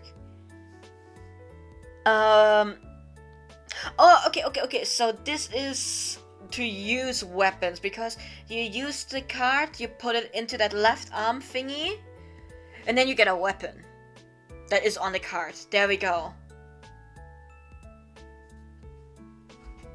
Kamen Rider Blank Ryuki Slate, it copies how Ryuki's power works. Okay. I see, so Ryuki's powers are mainly focused on summoning weapons. Which, fair enough. Not saying anything about that, that's actually kind of fun. Yes. Ryuki draws his powers from cards that are stored in the belt and inserts them into his gauntlet. Okay, but because your OC already has a belt, you had to put the cards on the right arm instead, which, you know what, fair enough. Yes, makes sense to me. Great work, lovely. This is fantastic. Now, Laval, you do get to decide. I do have the whip that you sent me. I have that one in there as well. Now the question is, do you want it to be on stream, or do you want to keep it to yourself until you have finished it? Until it is no longer a whip.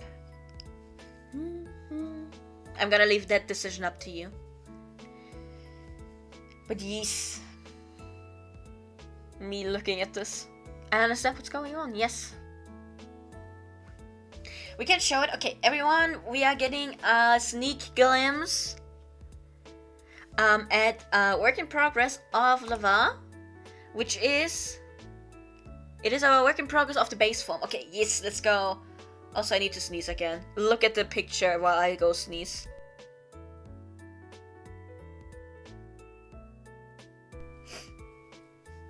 Okay, I'm back. So yeah. So I assume in the near future, or maybe in the further future, we will be getting the final finished version of this one. Thank you so much for the Gesundheit Crasher. Thank you. Yeah. Ouch. Just hurt myself a bit. Don't worry about it. Okay, but that's all of the pictures I have gotten from Lava, which already a lot of pictures. Thank you so much for sharing so much with us. Does anyone still have anything to ask about the character? Actually, let you see the description of the character again, just in case. If you have questions, please ask them now, or forever hold your breath. No, hold your peace. Don't hold your breath. Hold your peace, not your breath. Almost killed you guys there. My bad. So yeah. But if there's no more questions, thank you so much for sharing your OC with us, Lava. I'm so happy.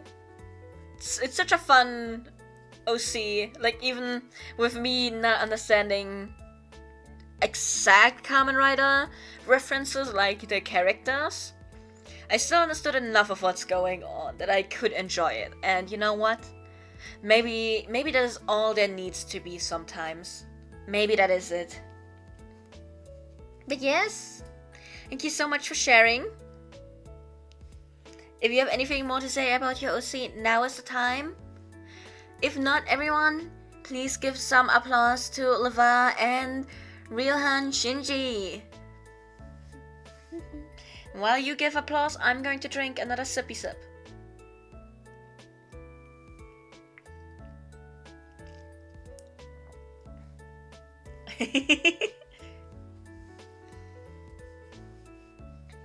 The crowd goes wild. Let's go, everyone. You're doing so great.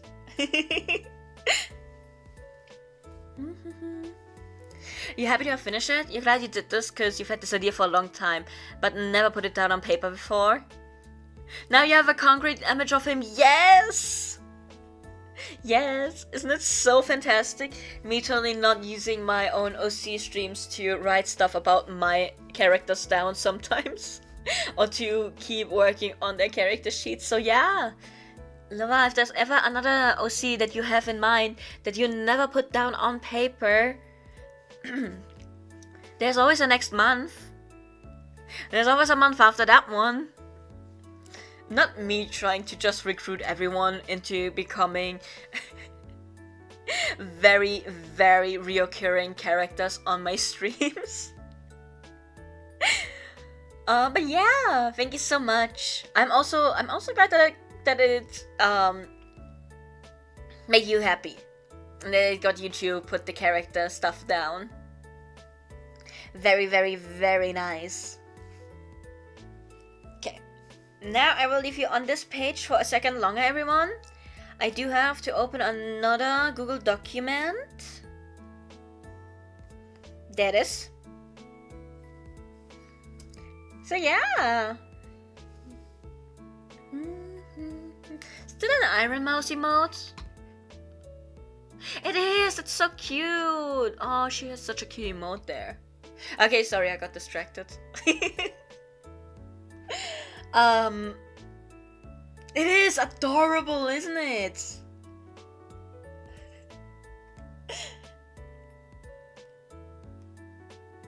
Okay, now for this one, I think I want to... Okay. Now it is time to move on to the next character.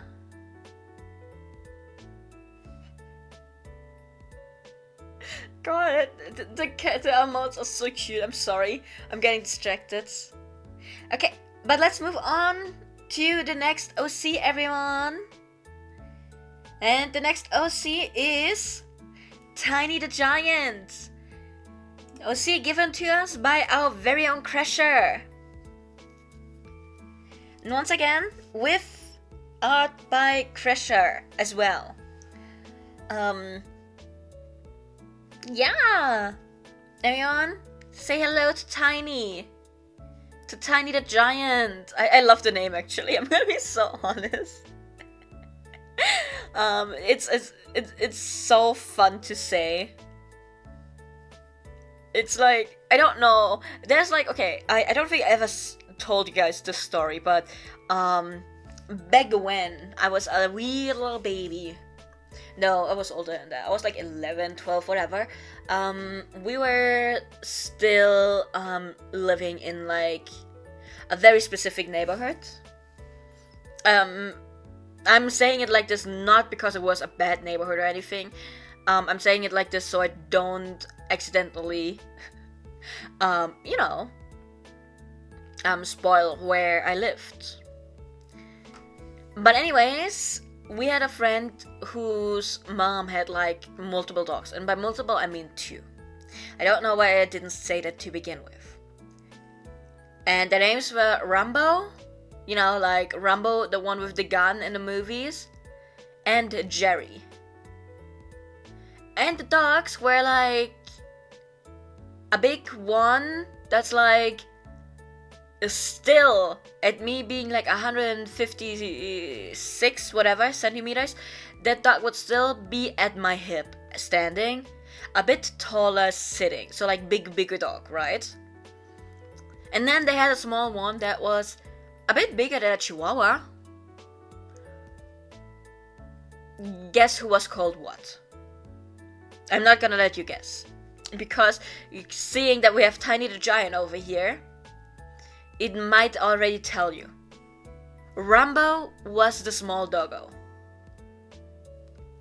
So whenever she called her dogs, she was like, hey, Jerry, come over here. And this really big piece of dog came around the corner.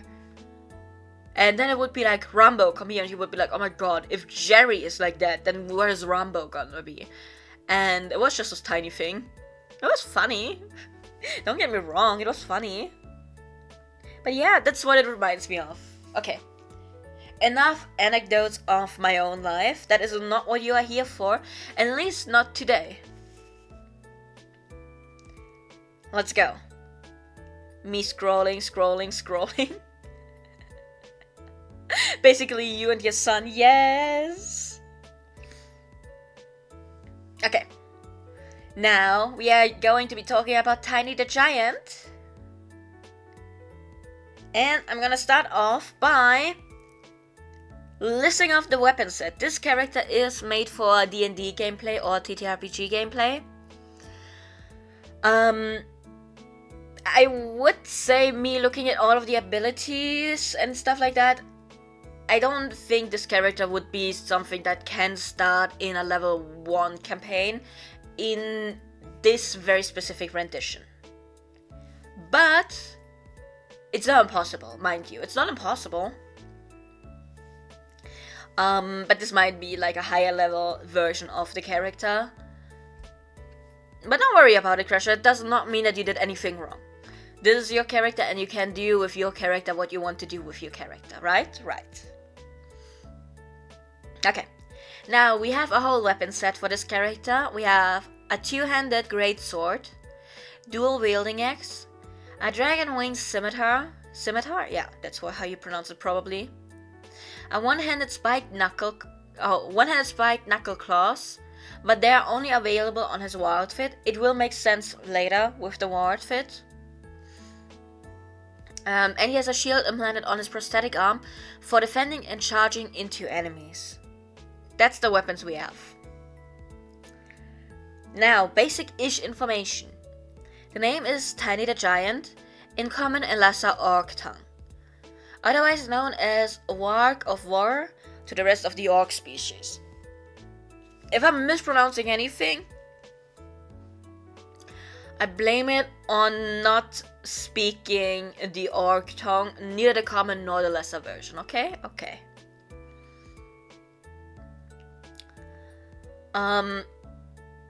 Orc title and military status is Champion of Orc Kind and the right hand of the leader of Orc Kind. Morg the monster. Species, he's an orc, but he likes to be referred to as the second highest elite form of orc. Would it be orc, actually? Because it's OO. Would it be orc? I'm gonna go with orc now. That sounds about right. It's an orc. D&D or TTRPG class would be an offensive defensive support tank with high adaptability and tenacity for swapping weapon playstyle on the go. Or, for simplicity, it would be a power tank. Height is 11 feet. Weight is 24 pounds.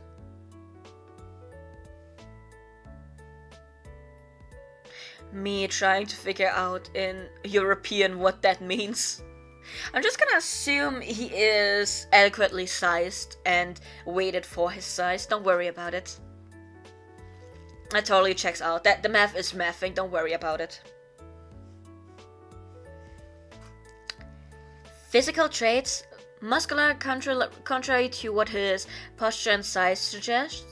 From head to toe, his body, skin, and tone goes from yellow to a blood red, which is abnormal for your typical orc. His right foot and right arm are prosthetics. One is fitted with a custom-made shield brandishing the sigil of Uruk, from 2 separate incidents. 3 big bloody holes where an archer's bow... I can't read. 3 big bloody holes where an archer's arrow struck him. 2 big scorch marks on sides of his body from the result of brutal abuse from his superiors to, quote, toughen him up. A very badly bruised eye that is swollen shut beyond repair from a major dispute born from anarchy from an Uruk captain, comrade that saw himself worthy enough as fitting to replace Varg as the new champion of Uruk kind. If anyone has questions while I'm reading, put them in chat. Crasher is there to answer them if that's possible. If there's any questions towards me because I mispronounced something or anything, yeah, please put them there too. I will get back to them, don't worry about it. Also, don't worry about it making sense or not. This is your OC. And, usually OCs, as you can see with, Blanche earlier, you can adjust any OC to be playable in a TTRPG if you change a few things around, and that's usually just ability stuff. So yes. Okay. Warg was born and raised in an anarchy-filled race of the Uruk orc, where he was abused, used, sent to war, forced to fend for himself with no rest, no food, and beaten up on a day-to-day basis. As common but twisted belief by the order of the superiors and the more elite Uruk orcs that believe in their mind that their keep and loyalty is earned through trial by fire and rock. This has nothing to do with actual fire or rock. Fair. Which means falsely sending them on a mission to take out an anti-Morg Uruk base camp or go on a village raid, just for those dismayed lesser Uruks to be abandoned and thrown into the fray of the predators, both natural or unnatural, and other races, such as mankind, for survival and as a cruel test. Warg, most especially, was the most picked on for his unusual skin color, intelligence, height, and weight, for some reason. Thus, he was dubbed Tiny by his Uruk kind and mankind. Disgruntled, as perhaps hungry for power, he became cemented into the race. He adopted the extreme Uruk anarchism, but spiced up by culling his Uruk grunts or the Uruk captains to demonstrate his brutality and power. Whatever they are, faithfully obedient or anti-Morg, sending the anti-Morg orcs into the path of a hungry mountain ogre. Oh. And at one point castrating an Uruk captain as punishment for disobeying orders, with carrying female human slaves and killing male human slaves. Or shoving their faces into the cauldron full of lava. Or if Warg wants to reward his weakest ink in the army by pouring said lava from the cauldron to inspire or teach what happens to you if you go anti-Morg. Working from just a typical Uruk grunt brood up to the York leader's right hand due to his impressive adaptability, matching intelligence and might, military powers, and how he won the title Champion of Urkind, the right hand of Murk the Monster. Okay. Let me just...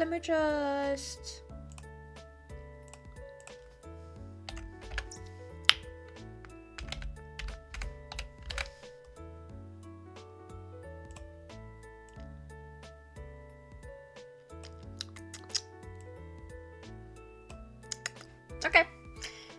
Okay, I'm done. I finished what I had to finish. There we go.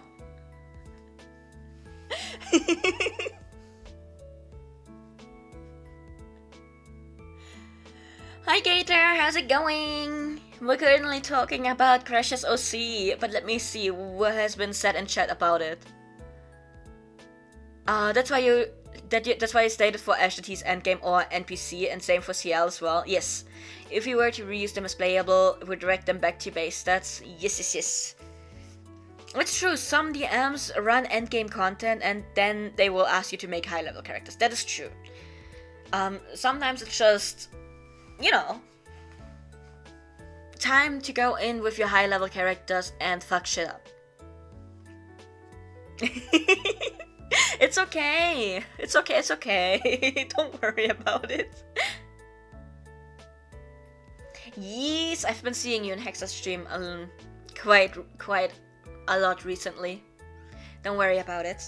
But how are you doing?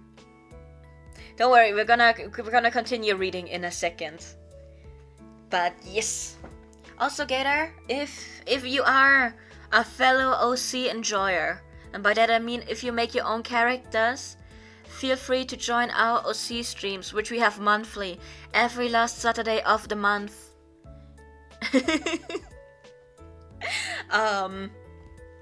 Basically, people send me their OCs, we get to talk about them on stream, and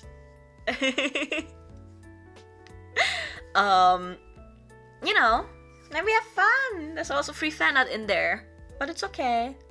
Last 2 days were hell. Oh no, what's been happening? What's been going on? Might make one at some point. Yes, please. If you do, please feel free to join us. I love hearing about other people's OCs, which totally does not explain why we have an entire stream just for other people's OCs. So yeah.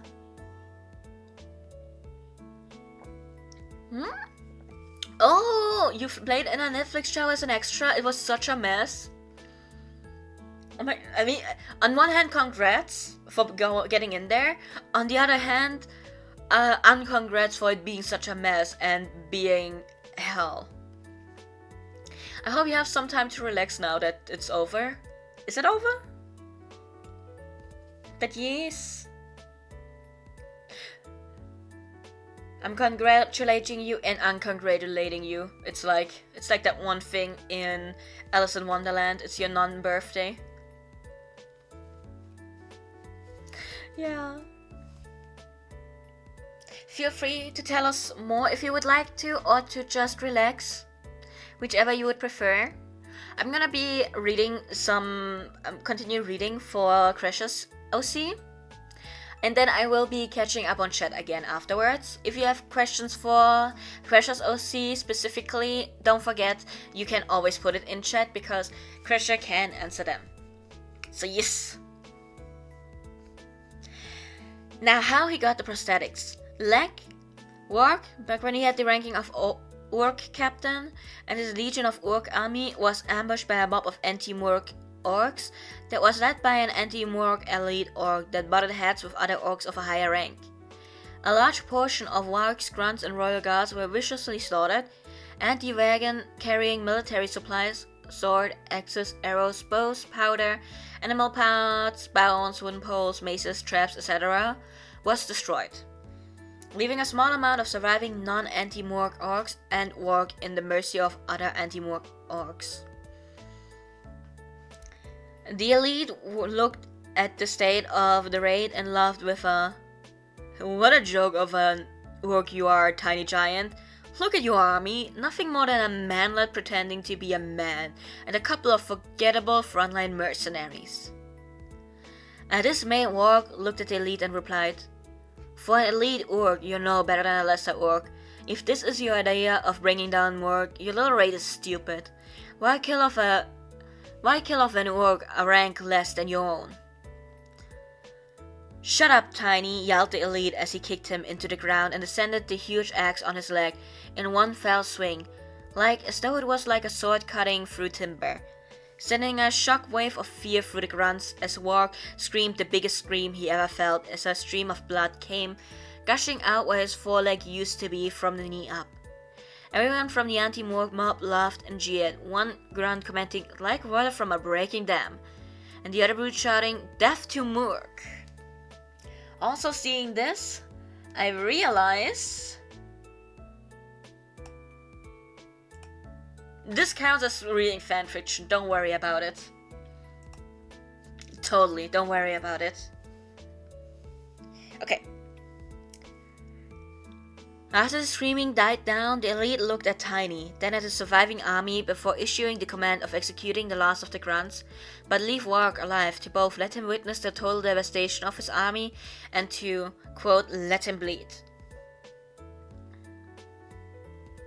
As the mob turned around to leave him for dead, all Warg heard before blacking out was, "The death of this mistake of nature will purify Urkind at long last." Warg found himself in a completely new place, unknown when he came back from unconsciousness. This place full of raging fire, never-ending clanks of metal, rock, and blood. He looked around with a confused yet empty look to see a lot of orcs working away, accompanied by screams, demands, shouts, harsh laughter, and insults hurled at one another. When he finally looked at himself, he was chained down to the ground with lots and lots of chains, anchors, and metal stakes all around him. His leg that was hacked is covered in tons of bloody rags to conceal the bleeding and a wooden circle with a crude peg on it. Before Warg knew it, he was met with a horde of rushing orc carrying an unknown metal object that were hurrying to him, insulting one another all the while. "You mean to finish me, trailers?" shouted Warg as they lowered the object next to him. One of the orc who led the object to him looked at him with a mix of urgency and reassurance. "Oh no, my liege, we are going to fix you with my latest creation. I swear to you and Morg, our leader." But Warg, in his state of outrage, wasn't listening and carried on how he would kill them all for holding him hostage. So the rest of the orcs held up an object that is shaped like a leg, built and accommodated to his size, and made of solid metal. The other orcs piled on top of him to keep him still, even with the restrictions put in place, just so they can insert the leg into him. It only made him thrash about even more, which made it difficult to keep it still. Warg only got some orcs off him, and almost got one arm free, but more and more piled on, and the screaming from Warg got more intense. Eventually, they got him to hold still and managed to insert the leg-shaped object onto the peg. Warg screamed in agony as it connected to the peg. The peg, as he can feel, replaced the end of the bone marrow of the thigh, which slid with an excoriating wooden thud and a click. Everyone finally let up on him with a sigh. Warg, still screaming from the pain and the unexpected insertion of the object, slowly realized that the orcs were saving him instead of finishing him off. The orc leading the operation finally stood up and managed to calm him down, then released him from his bindings. After all that, he finally said to Warg, "See, my liege, we serve you and our leader. An anti-Morg would have slit your throat by now. We want you back on the field, even stronger." "Now, please stand up," he requested.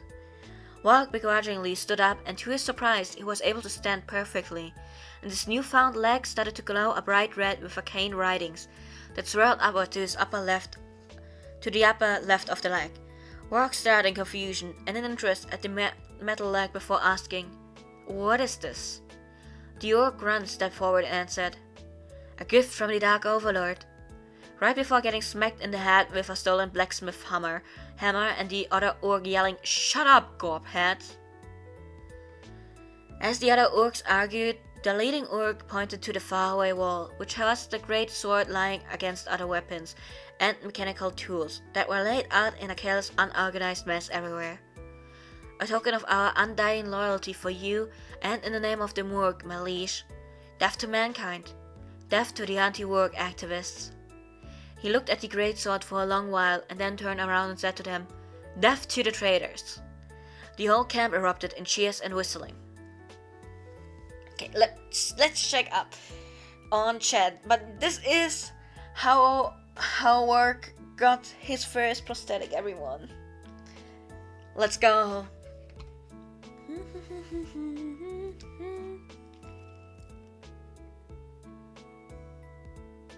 It was so bad, and the pay was so bad you and your friend basically forced them to pay more, or you wouldn't show up and slow the production for days. Honestly, valid. Go get your money.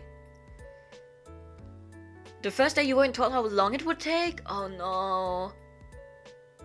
And only on set where you were told it was going to take 12 hours for only for 40 damn euro? And that's as a character interacting with the main cast. Oh my god. I have heard horror stories of like extras. Because like sometimes it's like just a 5-minute appearance for the extra, but they still have to be on set for like hours upon hours. For no specific reason. So yes. After coming home at 7 AM, you told them that you're not coming back for such a miserable pay and to find someone else. Honestly, yeah. After that, they were begging you and your friend to come back because there was no one else they could get for your roles, especially after you appeared in a couple of scenes already. That makes sense, yeah. The entire contract was made in an incredibly predatory way and was written in such a crappy way that you found a loophole that allowed you to argue you already did your work. That's good, that's good. Finding loopholes is always good. As the contract only disclosed appearing on set on the 28th and 29th, but it wasn't worded in a way that meant we definitely had to come in on 2 separate occasions. Okay. And since you were on set from 11 PM to 4 AM, you were on set on both the 28th and 29th. Okay, yeah, no, that makes sense, Yeah, I mean, it sounds like they ended up paying you a bit more. I hope it was a better price than what they offered beforehand. I hope it made them worth a bit more to be there for all these hours. But yeah, that sucks.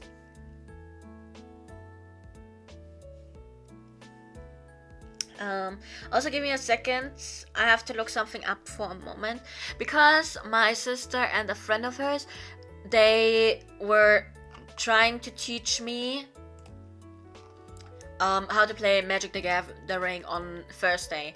And apparently I was doing so well that they were excited enough that I could be playing with them, because at first they taught me the normal way of playing. I was like, okay, cool, that's fine. And then they were like, hey, the friend of my sister was like, hey, you're actually doing well enough that I think we can have you play Commander. And then they taught me how to play Commander. So now I'm looking at decks and trying to figure out which one I want. And I have a Commander deck in... is it a Commander deck? No, this is a gift pack. You're not... No! I wanted the Innistrad Crimson Vow one. But I fear this is not a Crimson Vow Commander decks. Is this a Commander deck after all? Okay, wait, let me open the Magic the Gathering option, because I need to know which commander is in there, because my sister just asked me.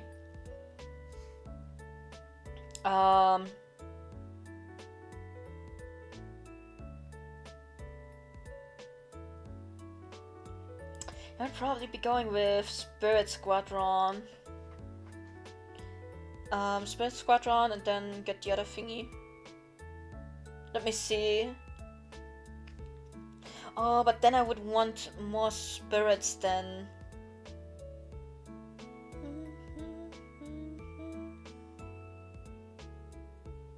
Okay, with the box I have my eye on, I don't think there is a commander in there, but I should be able to use it to get more cards for the vampire deck. Yes, sorry. I'm getting distracted. I'm so sorry. So he told them they can stuff the contract up their ass, and if you are to come back, you will only appear for 6 hours rather than 12, and to give you 150 euro for that day along with pay for the previous day. Honestly, that's fair. And they had no choice to complain, but to comply. There we go, yeah. The director was a jerk as well. Not surprising. I can say I'm surprised. Yes. Okay. Let me just send this to my sister for a second.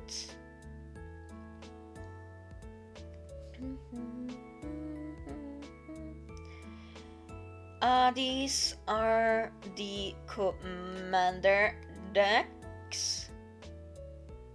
That's this specific. Then let me that they have the commanders further down. Commander cards are further down.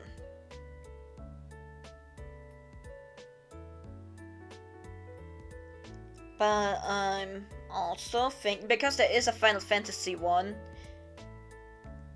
the Final Fantasy one I am looking at might be smarter as a first deck, because because most of the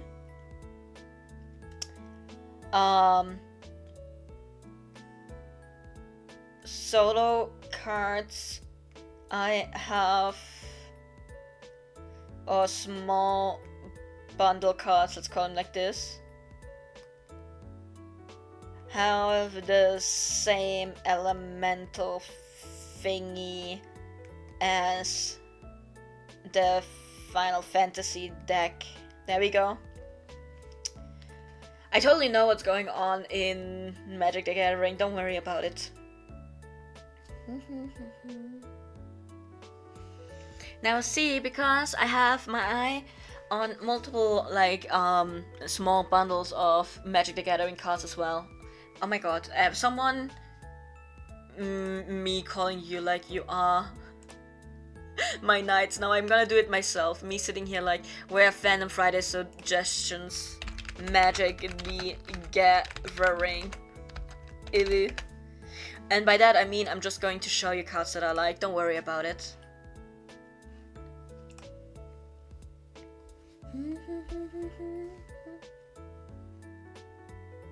Yeah. Should I go and search for that one? Me sitting here like, how should I go search for the very specific Magic the Gathering? I need to sneeze. Give me a moment, everyone. I'm so sorry. You have to wait for me to look at all of this. Okay. Do I have to sneeze again? Don't worry about it. Totally not. There's an Oracle deck? Sorry, I'm getting distracted. I'm so sorry.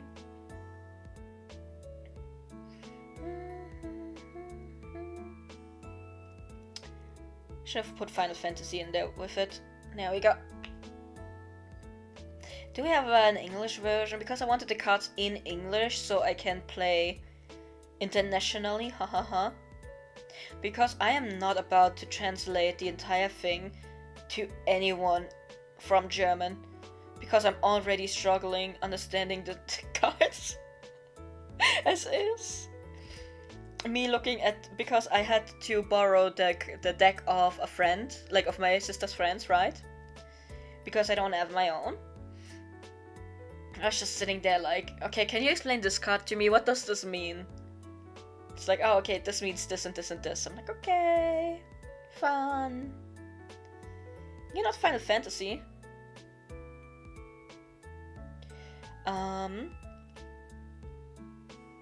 Alright, you're these cards. Okay, I'm just gonna open it like this. Magic the Gathering. because the box that I have open right now is with foil, so it's above like $100. So yeah. Also, yes, I am German. I am. Which is why I'm thinking about... See, getting the cards in English might be smart because I can play internationally and I should understand all of it. But also, German might make it clearer to me because, like, from what I have learned from that one game is you really need to understand what your card says because it is very important. Like, a single word in your card can make or break the effect of what is actually happening. So yeah, also yes. Follow up to Are You German? By the way, if you want me to say something in German, you need to let me know. We do not have that redeem anymore because we do not have redeems at all. Yeah, it can be, right? Yes. So I'm sitting here like, I probably want them in English, but I'm also sitting here like, German might make it clearer on some effects. So, you know. Okay, but sorry for me getting very distracted by... Oh no, there's one other thing.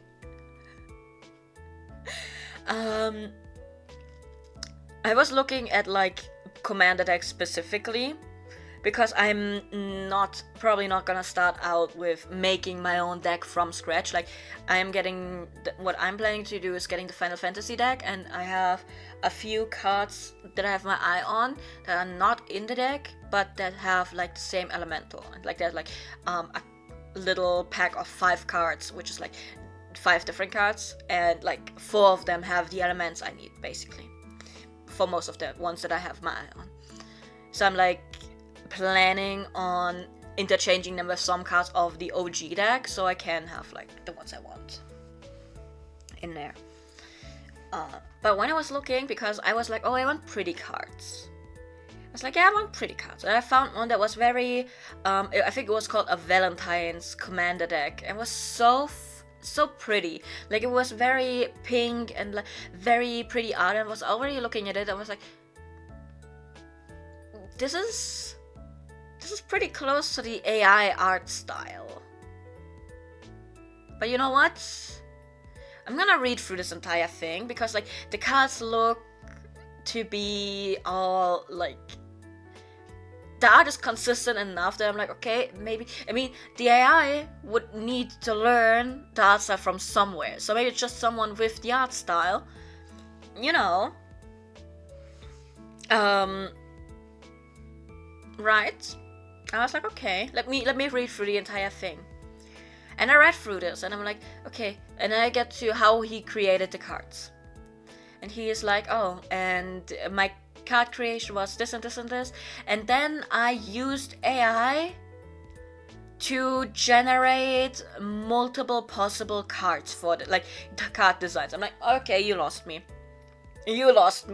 And then the next sentence is like, then I picked the one that I liked the most and like refined the card like by drawing over it. I'm like, no, you lost me. The cards were nice while it lasted. I'm going. I'm leaving. I'm not buying your cards. Goodbye. I closed out of the entire website of that dude. I was like, no thanks. But yeah. Apparently, having AI generated cards is a pretty big thing in the Magic the Gathering community, especially when you are looking on Etsy. So, yes. You're Polish and you got some German friends. Oh, that's nice. I got to vacation on the border to Poland once. We were in, what's it called? It was like a place that is specifically meant for only people that are there to recover. God, I forgot the land, but basically we had to buy a token that we had to carry with us at all times to let them know that actually we paid to be here. Because if you don't have the token, you're not allowed to be there. Is basically the rules. So yeah. Okay. Sorry, I got too distracted by Magic the Gathering. There is a second prosthetic that we still need to give to this poor thing. Like a sanctuary. Okay, wait, it was either Albeck or Albach. Let me Google it. It's like, when you're recovering from like surgery and stuff like that. Give me a second. Albach? Was it Albach?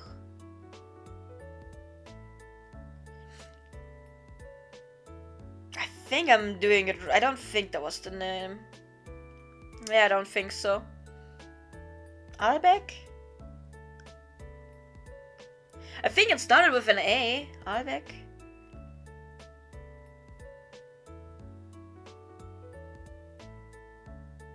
I'm just gonna Kurorte Deutschland, Polen Grenze. There we go.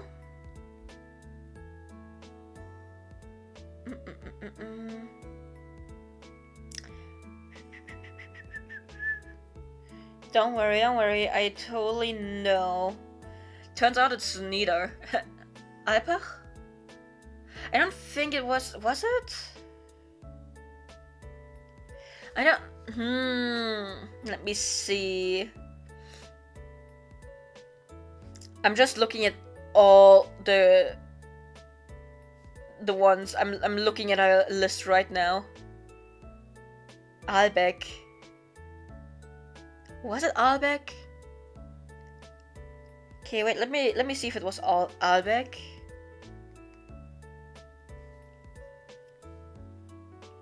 It was Albeck! Was it?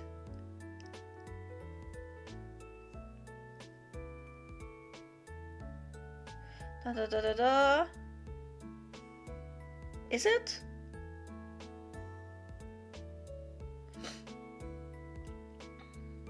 I'm trying to figure out if it is near to the Albeck of Usedom. I think that is it. I just remember people being like, oh, we're taking a bike tour over to Poland. I'm like, okay, good luck.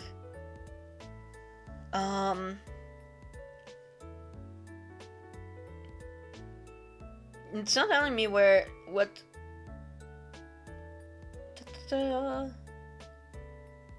Sorry, I'm getting distracted again, but it's near water.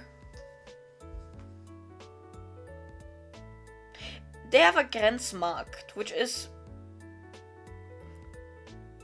Norden Osten. Okay.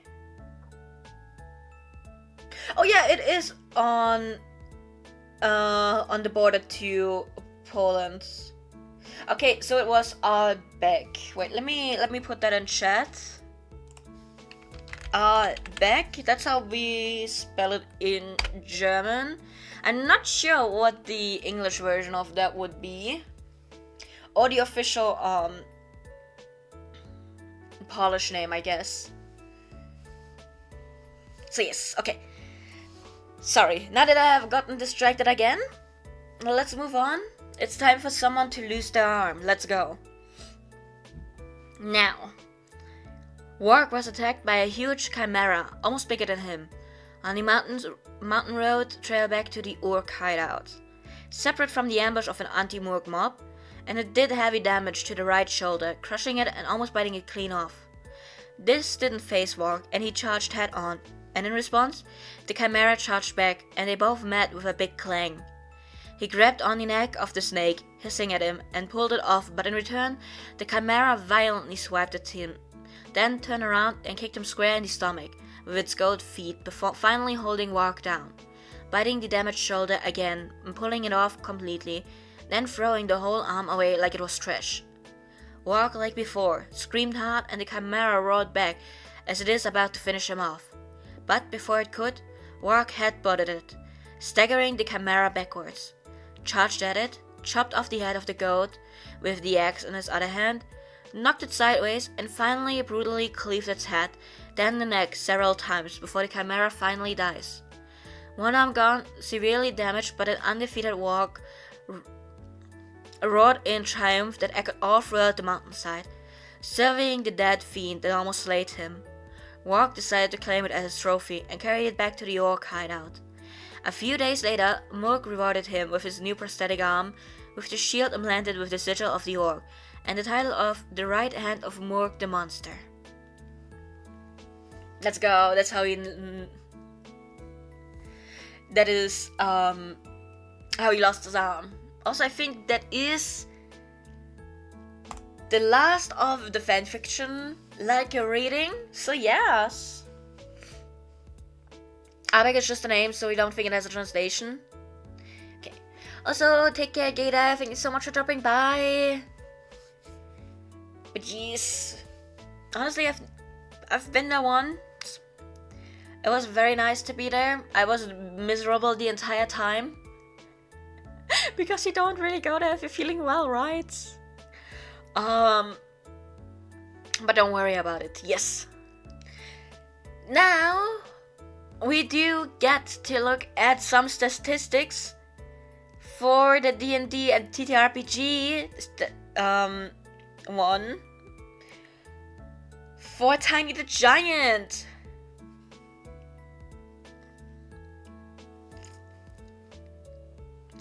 You don't know, but you see it as back with a comedic opening to it. Honestly, fair enough. You can't say anything against that. I think it's okay. So I think it is in Usadom. Is where it is. So I guess Usadom would have been the part where I would be like, oh, I don't know what the English game name would be, but I think that too would just be Usadom. So you know how it is. No, Jeff, don't come back to hearing me be miserable. No, don't worry. I was talking about when I was in Albeck. Actually, I went there when I was in college, and it was like a class trip with like some other classes as well.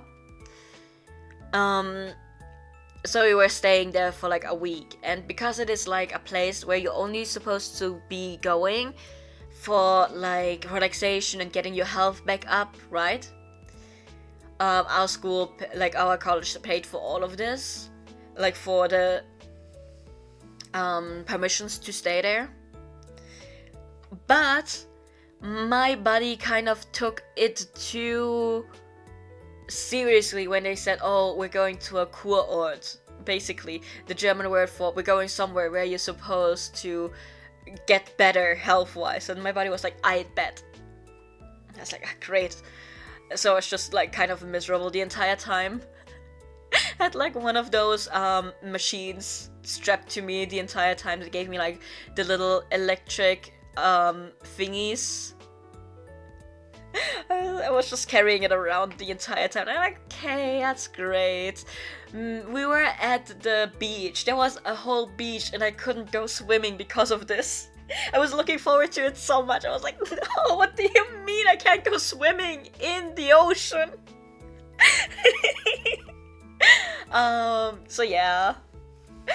It was fine in the great scheme of things. I kind of missed my opportunity to go swimming there though, so yeah.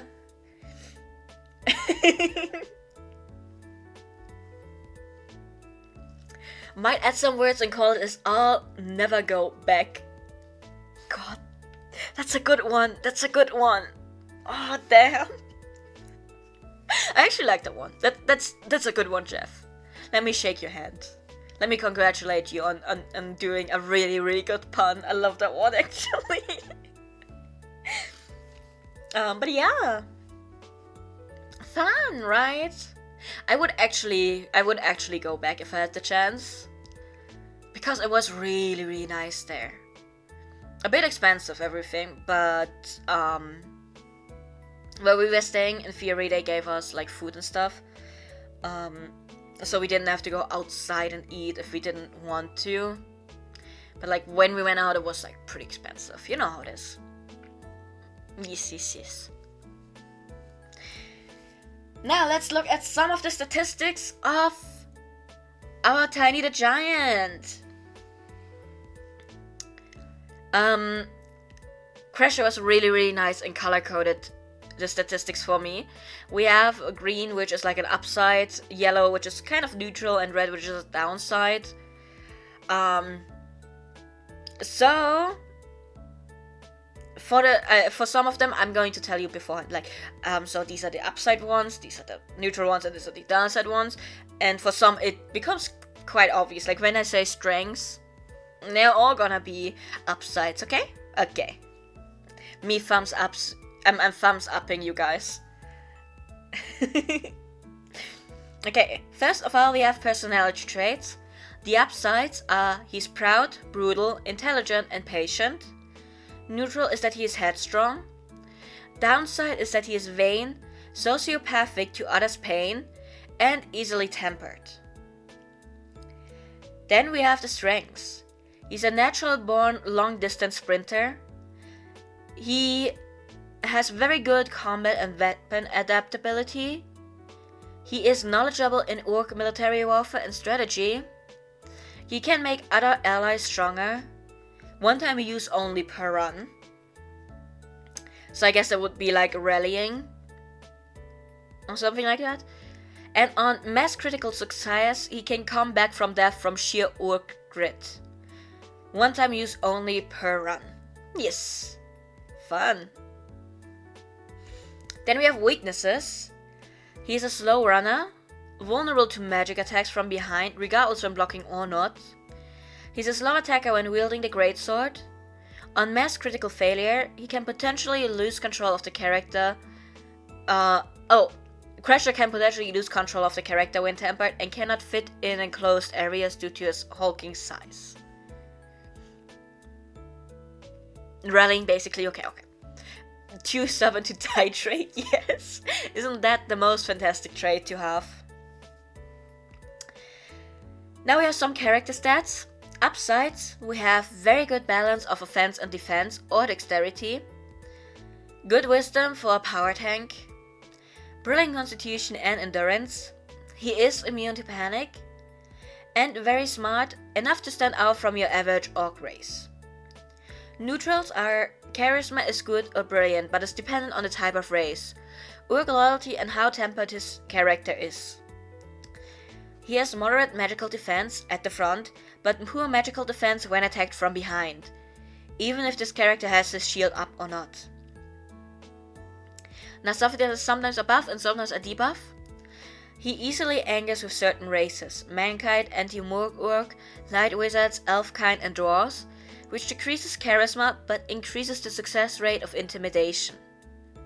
When revived, he grants the nothing left to lose ability. Nothing left to lose. Upside is power and speed is increased, but the downside is it decreases charisma, intelligence, and wisdom, loses the ability to defend, and cannot sprint and cannot be healed. Other downsides, we have low run speed, too big and too loud for stealth, given the character's size. The only form of projectiles is the dual wielding axes, but can lose one or two if it can't be retrieved. When tempered too much, the character gets inflicted with the berserk buff or debuff, and on critical failure it inflicts confusion. Also, this character cannot crit.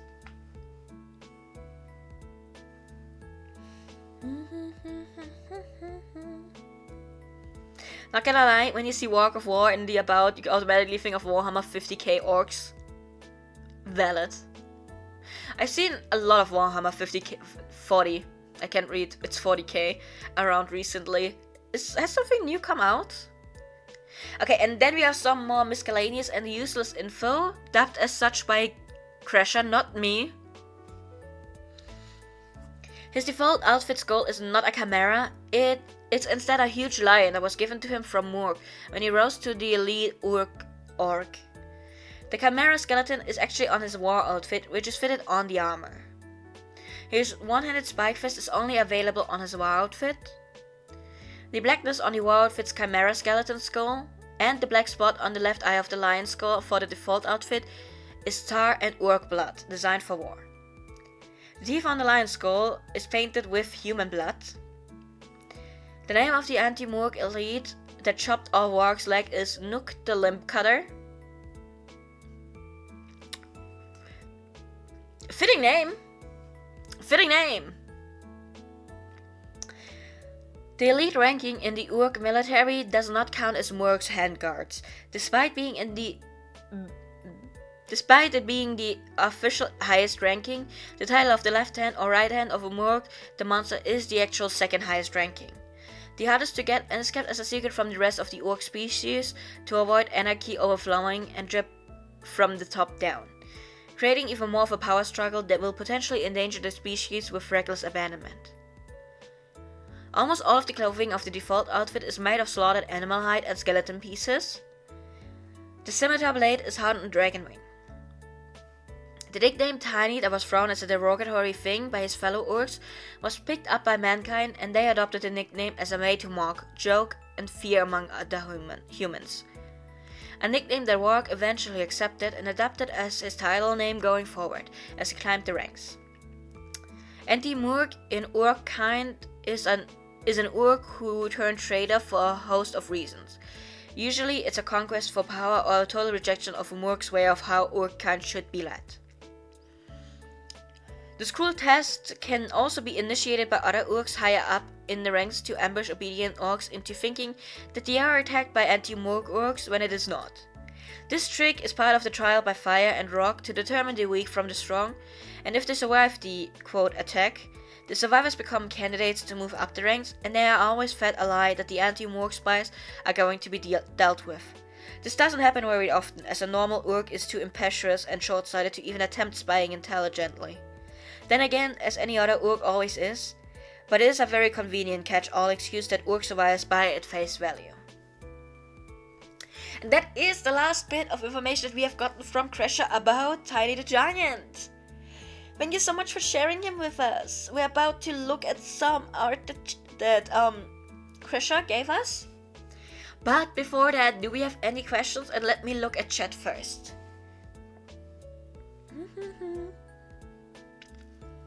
Haven't been keeping up with what's new, but you just remember from the older games. Oh, makes sense. Makes sense.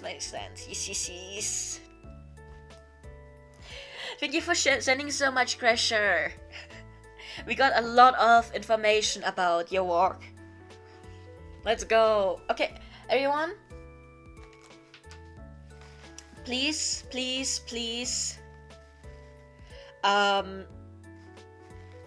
Entertain yourselves for a second. I have to blow my nose. Give me a second.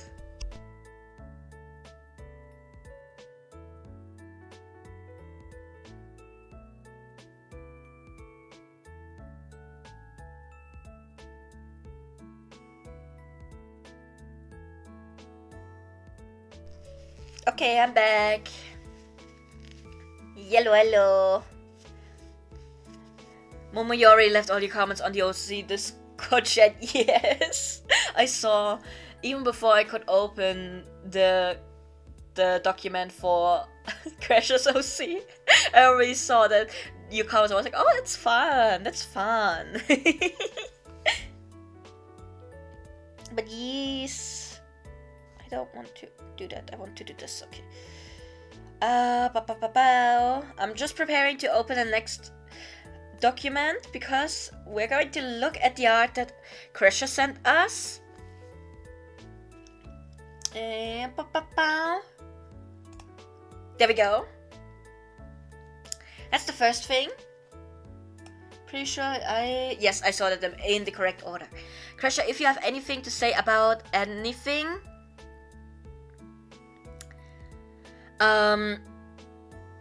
so do let me know if there's anything you would like to add on in any way, shape, or form, Crusher. But yes,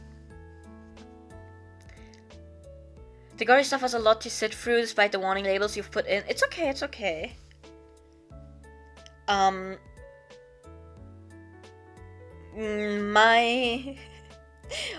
Me sitting here, my dumb ass just didn't hit the warnings. I'm kidding. Well, not kidding, but like, you know.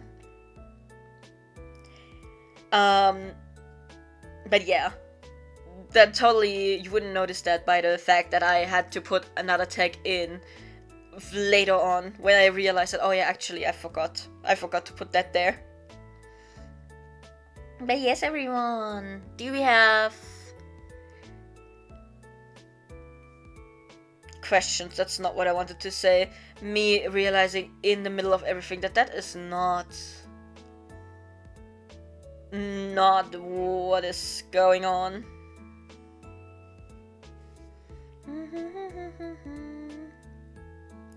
Okay, now this first picture is... It's okay, that's my problem, that was my mistake. I only referred to the document itself. So that was on me, that was my bad. So yes. But here we have the front view of the default outfit, drawn by Crusher. All of the art that I'm about to show you was drawn by Crusher. So here we have the front view, everyone. And then... boop, boop, boop, boop, boop, boop, boop. Going down.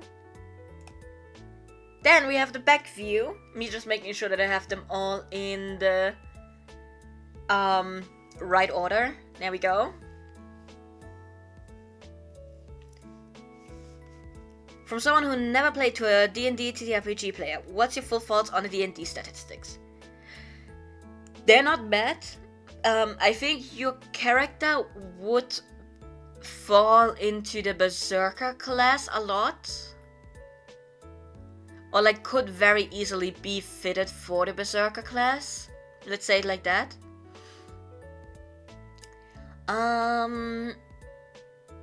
But like I said, I don't think this would be a level 1 character. This would be like a higher level version of the character that you would have to get to first.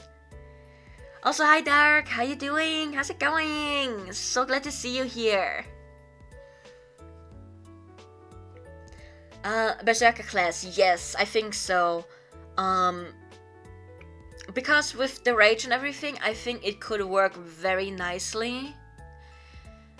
Though, on the other hand, with the Dark Lord mention and stuff like that, maybe some weird kind of Warlock Berserker combo.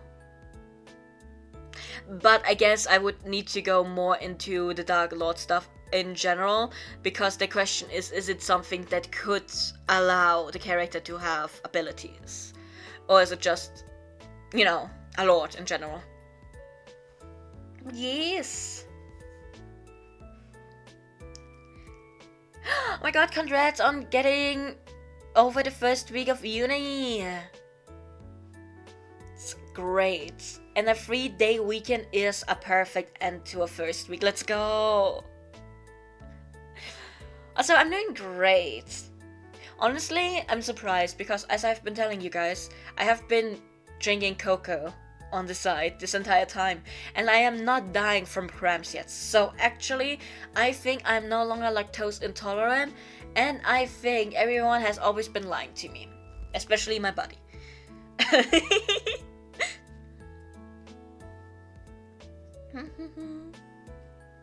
Oh my god, Blank has arisen to give us the news that Sakura is getting an anime. Let's go! Also, Blank, don't fall asleep again. Your OC is the next one after we've looked at Crash's pictures.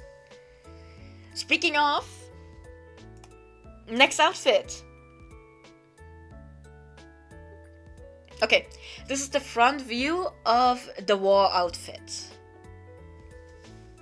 So this is the one that has the claws. The knuckle claws. There we go. Yes. And the one that has the chimera bones, actually.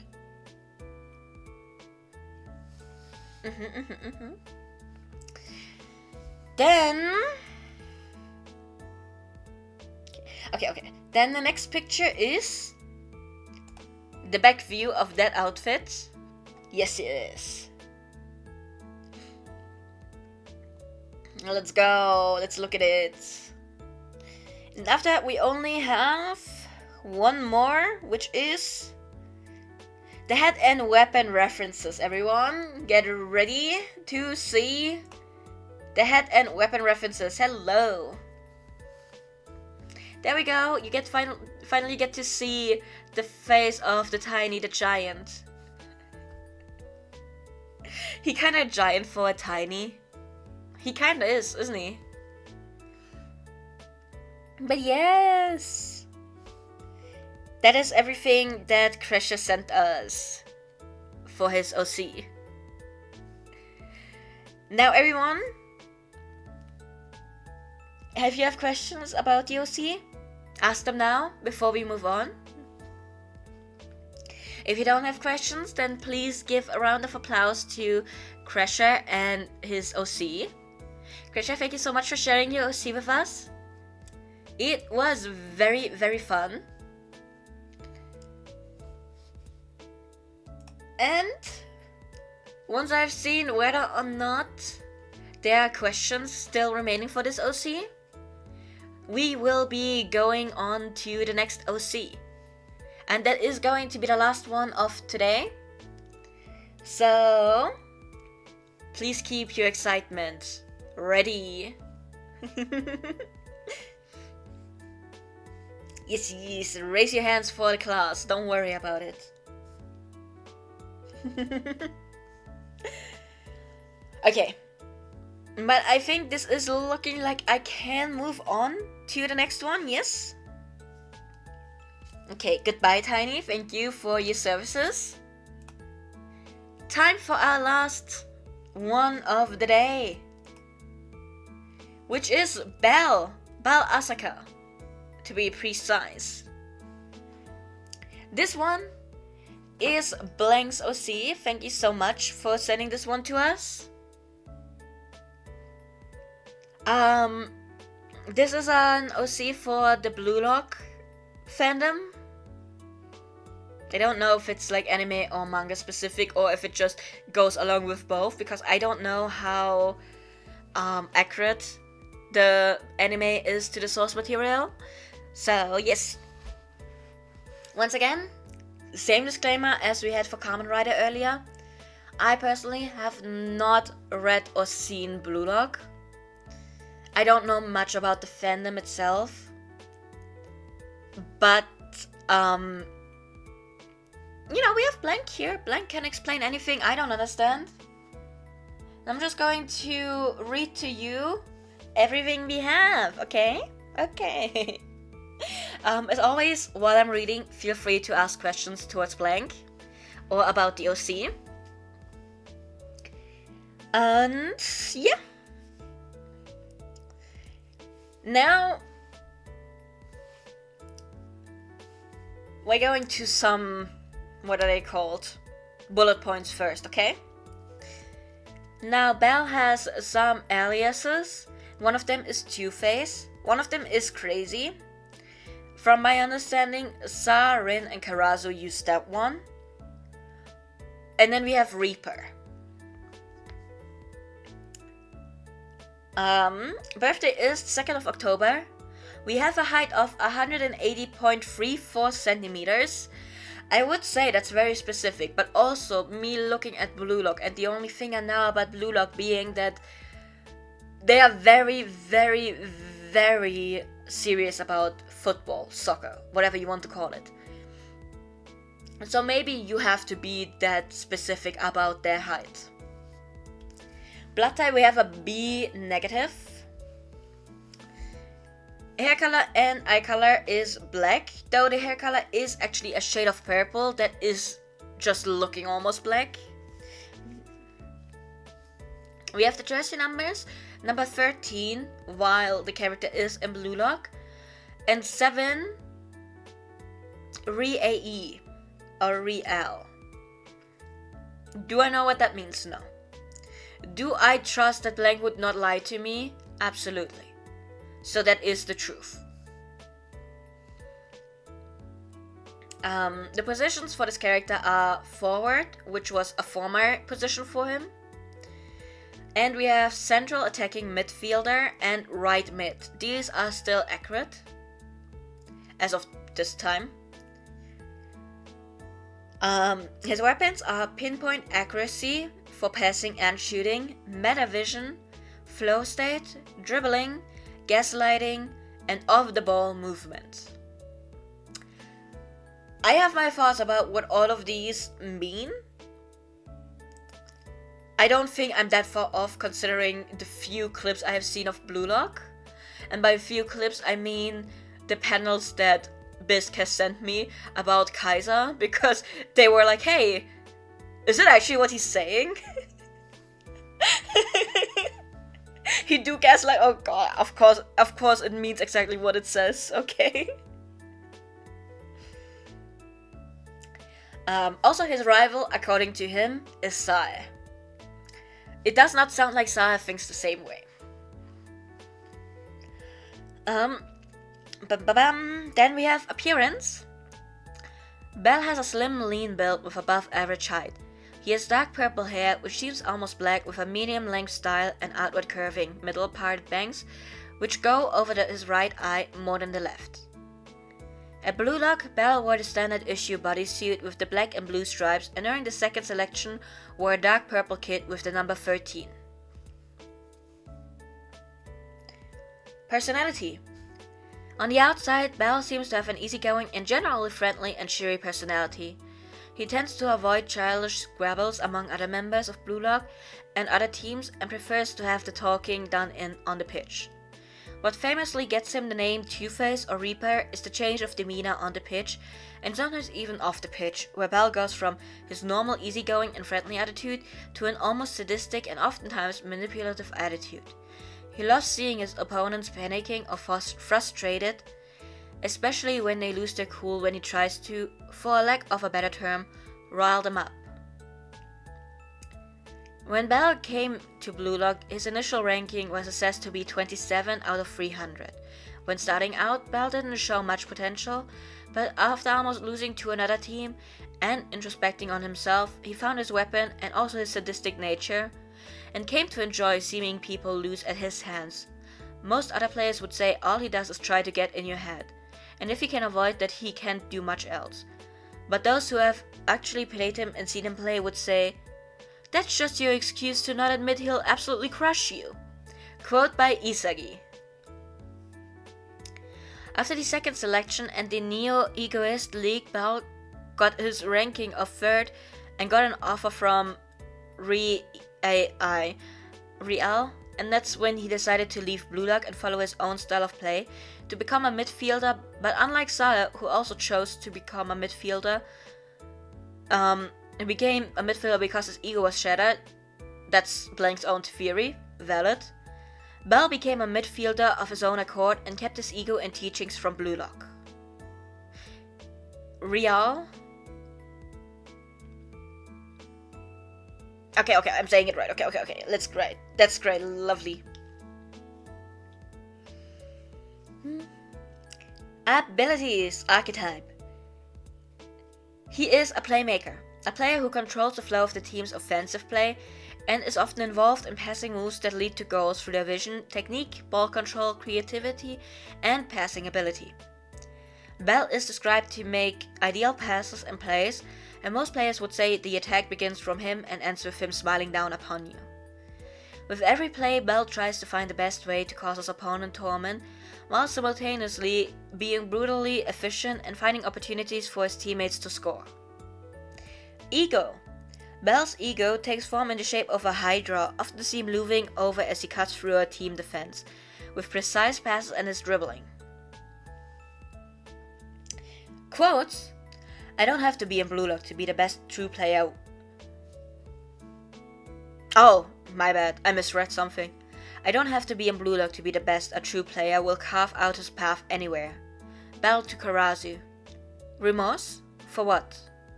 "The only thing I feel remorse for is how terrible these guys are at playing." Bell to Bachira. Perfect, I always wanted to see people suffer anyway. Bell to Karazu. That's our Blue Lock OC, let's go! Now me sitting here like I have a question. So the only thing I learned about Blue Lock is that if you leave Blue Lock, you're not allowed to play soccer again. So does that only apply if you lose in Blue Lock? Because like your character left and then went somewhere else. So you, as long as you leave on your own accord, you can still play. But if you lose, you're like, sucks to be you kind of deal. Is that it? Sorry, I had to get this question out before anything else because I didn't want to forget. Yes, okay. That sounds great. Fantastic. Okay, only applies when you lose. Honestly, fantastic. No notes, great. Does anyone else have questions for our wonderful blank character? Maybe I should have said it differently. I am just now realizing that that did not sound the way I wanted it to sound. But yeah, do we have any questions? Please let me and Blank know so that Blank can answer them.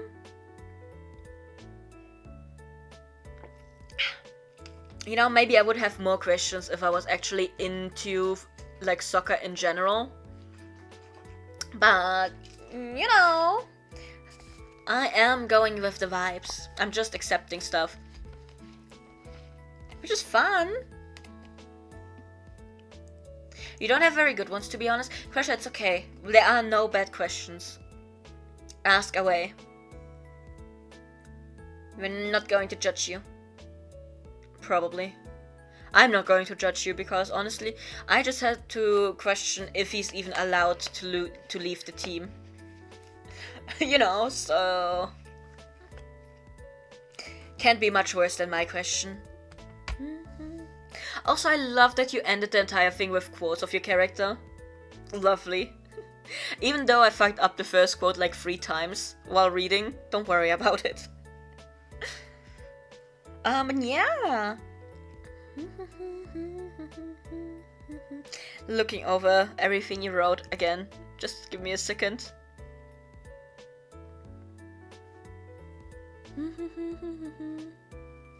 While writing this doc, you actually forgot to include stories. I only realized when I messaged you this morning and you opened the doc. Oh, okay. Don't worry about it. Like I said, you can give me stuff for previous OCs at all times. They will be at the end of the stream and will be included as like a finishing move kind of deal for the streams. So yeah, if you ever have anything you would like to enter belatedly, please do. Also, I will be looking forward to the stories next month, Blank. Very, very much so.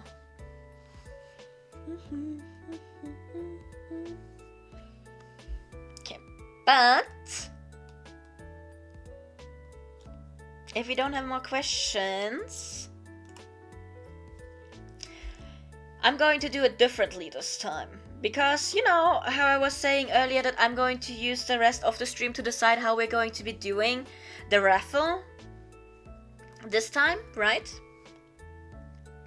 I have decided on something. Choice, what, wait, random choice picker. There we go. I don't want you to generate choices for me. I know what my choices are. So yes. Also, please feel free to still talk about your OC, even though I have turned it off. If you say anything about your OC, I can go back there. Also, I need to sneeze again. This is bad.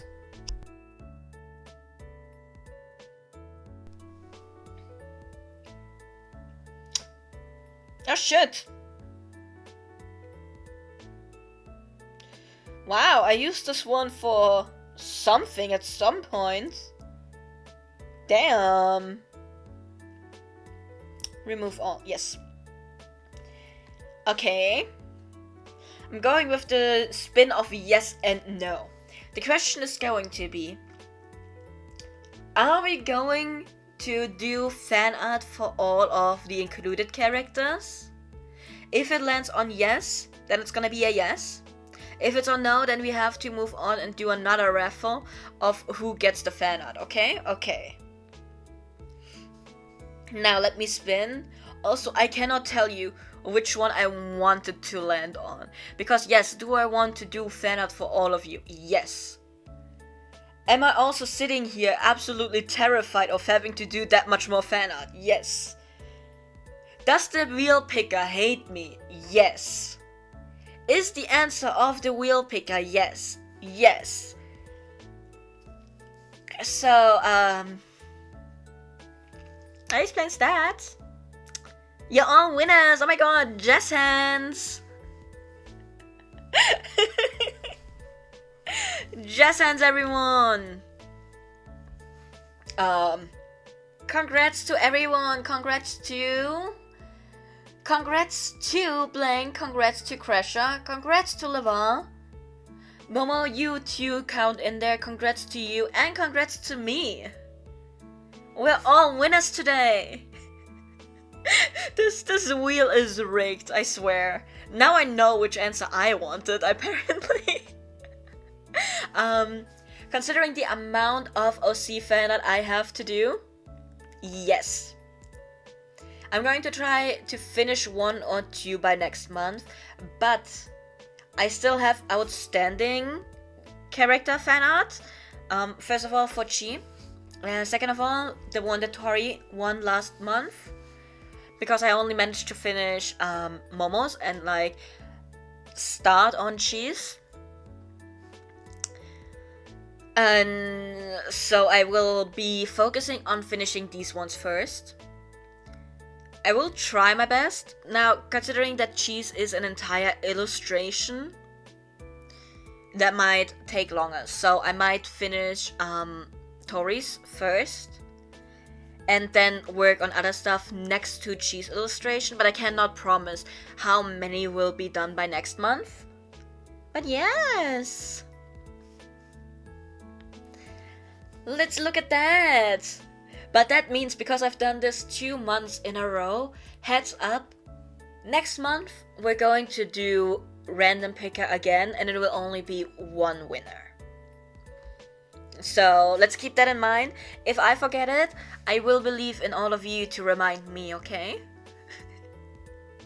I'm gonna have so much work with this one, yes. Have I done this to myself? Yes.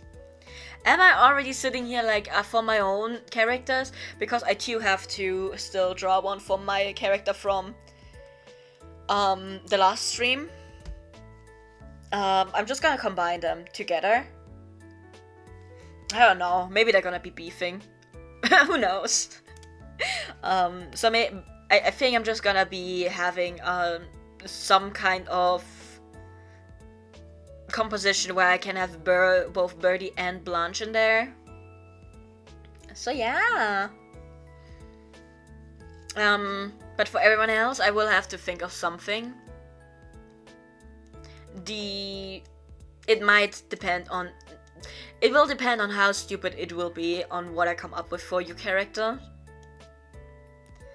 But yeah, I hope you will all enjoy the art that you get. Take the whole year, we don't mind.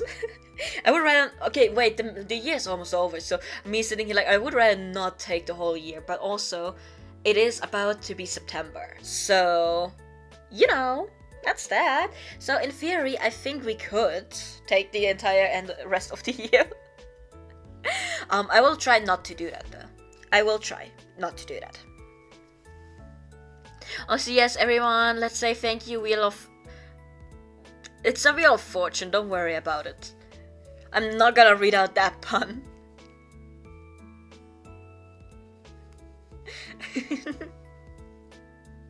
It's okay, don't worry about it. That totally makes sense, don't worry. How hard can it be to find something to do with Tiny? Don't worry about it. It's totally gonna work out.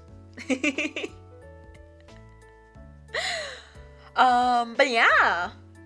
Congrats to everyone. Also, now that we're done with OCs, is there anything else you guys would like to speak about before we end stream? If you let me talk and pick something, it'll probably be Magic the Gathering again, because I actually enjoyed playing.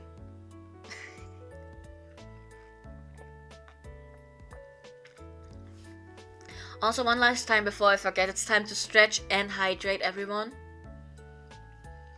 You have to do so along with me. There is no escape. Exactly, final words kind of deal. Is there anything?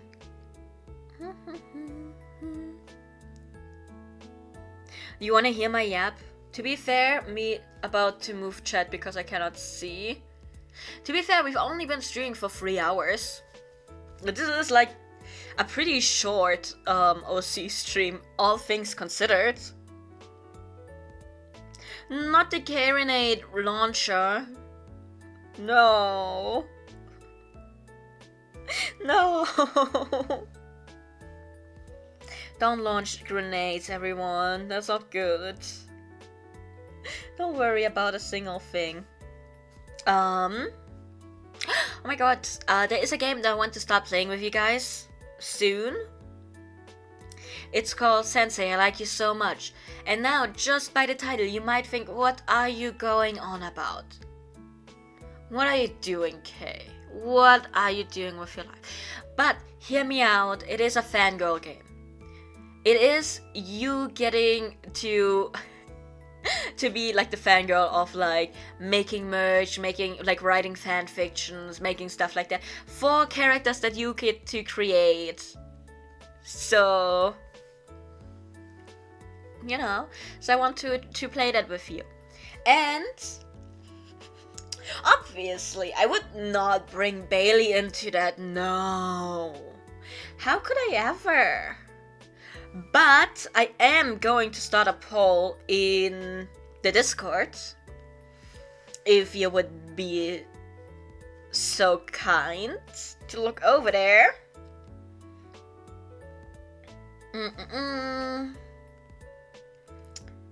Another poll incoming, everyone. Because it is either Baylix or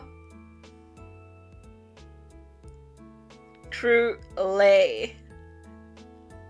Don't worry about it. It's okay. If anyone has been in fandom for a long while, you know how shipping names came to be. It's by putting both of the names together, right? That's how it is.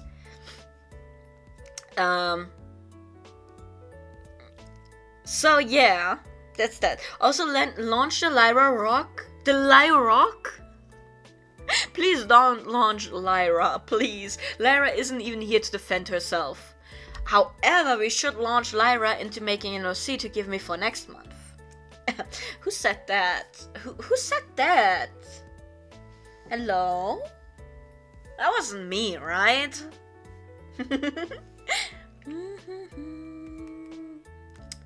Please pick a pairing. No more context on the people involved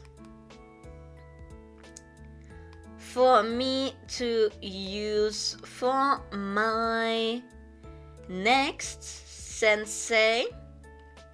I like you so much. Playthrough.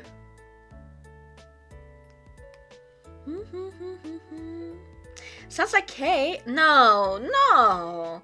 Kay would Kay say something like that?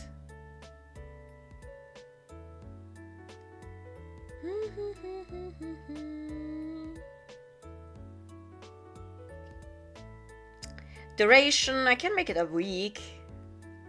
We're not playing it anytime soon. Oh, I have to make the schedule still for next month, everyone. Okay, heads up, everyone. The schedule is not prepared yet and is not out either. However, we are going to be working with less streams next month.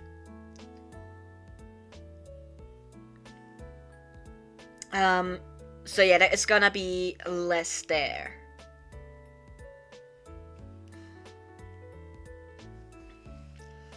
But yeah, there is now a poll in the announcements. If you would be so kind as to look over there And vote if you would like to. I don't think, wait, actually, I think Momo could be one of the few people that know in which direction the shipping names go. So, but for everyone else, you don't know and you don't need to know, don't worry, it will be a surprise for you. Kay does advertise OCs a lot, so not unlike. No, Kay would never.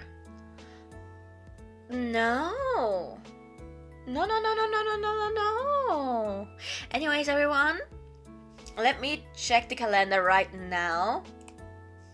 So I can tell you when next month's stream is going to be. It's on the 27th. Okay. Heads up already, everyone. 27th next month is going to be the next OC stream. Except if I can't read the calendar, but it should be alrighty.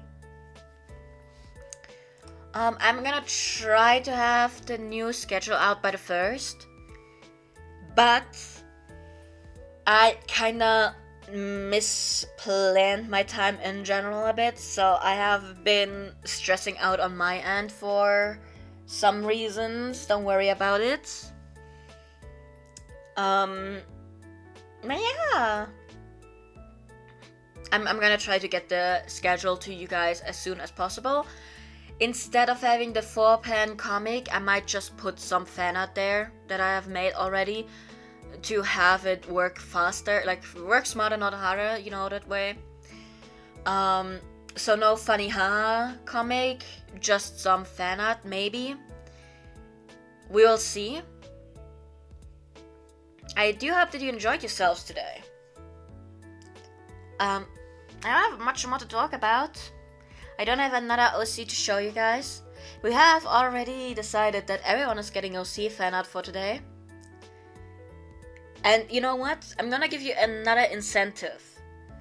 Starting after this stream, this OC stream, we're going back to having raffle winners. Except for the one stream where I get the 6 OCs or more. I'm not against having more. That make you hold up your end of the karaoke stream deal. In that one, I'm going to bite myself in the ass so much, but when that stream happens, I will once again do fan art for every single character. I promise that.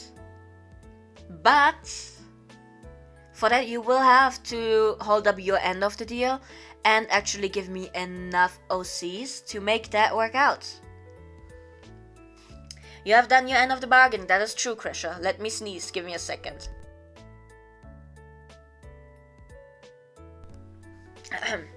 I'm very sneezy today. So yeah. I sneezed so hard I forgot my thought. But yes, you have done your end of the bargain, Krisha, that is true. But if you want the 6 OC stream to happen sooner, you might have to join with another OC again for future streams. So yeah, a minimum of 6 OCs for K to draw. That is exactly right, yes. And I will do it. I will do it. Don't get me wrong, I will. But only once we achieve that one. K blew it, bless K, Gesundheit for K. You guys have strange ways of showing your love, but I appreciate all of them. But yeah. A factory reset by sneeze apparently, yes, exactly. Don't worry about it. Totally makes sense. But yeah. I think that's all from my side. I could be rambling on with not a point in sight at any point anytime soon. But yes, actually let me do one more thing. Hey guys, we have a Discord server. We have another OC stream that is going to be happening next month, 27th of September. We have OC streams every last Saturday of the month. You can send me your OC with the information, I get to introduce them on stream. At the end of the stream, we do a raffle where we get to find out who gets free fan art.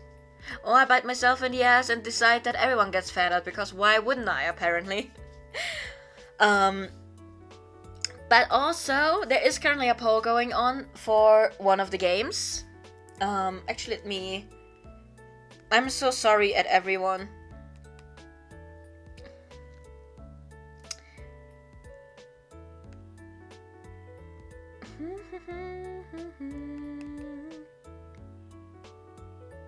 Please feel free to vote on this poll as well.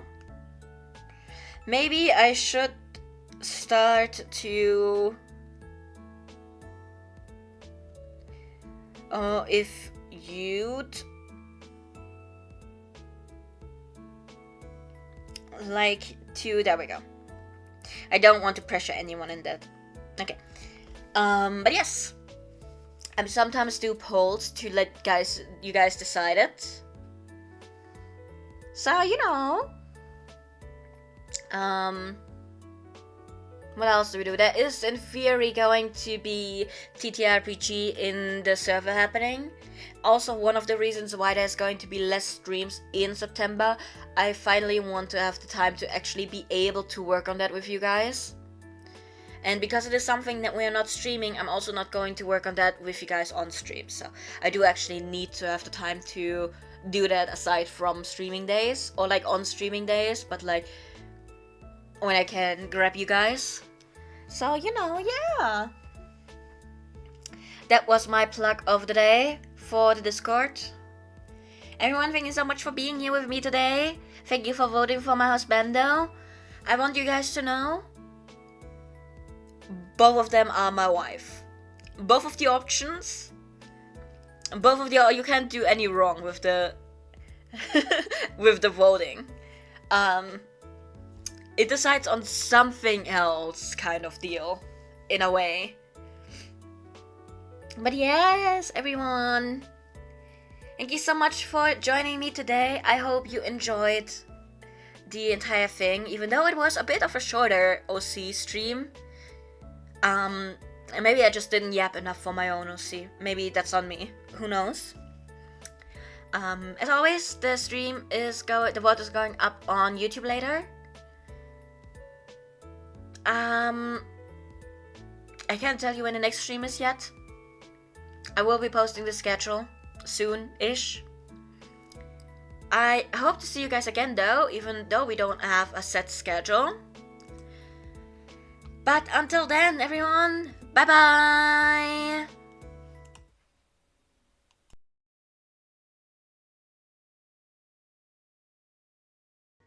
Sure, I am. The next time we don't make a quota, I'm gonna kill someone and sell them off.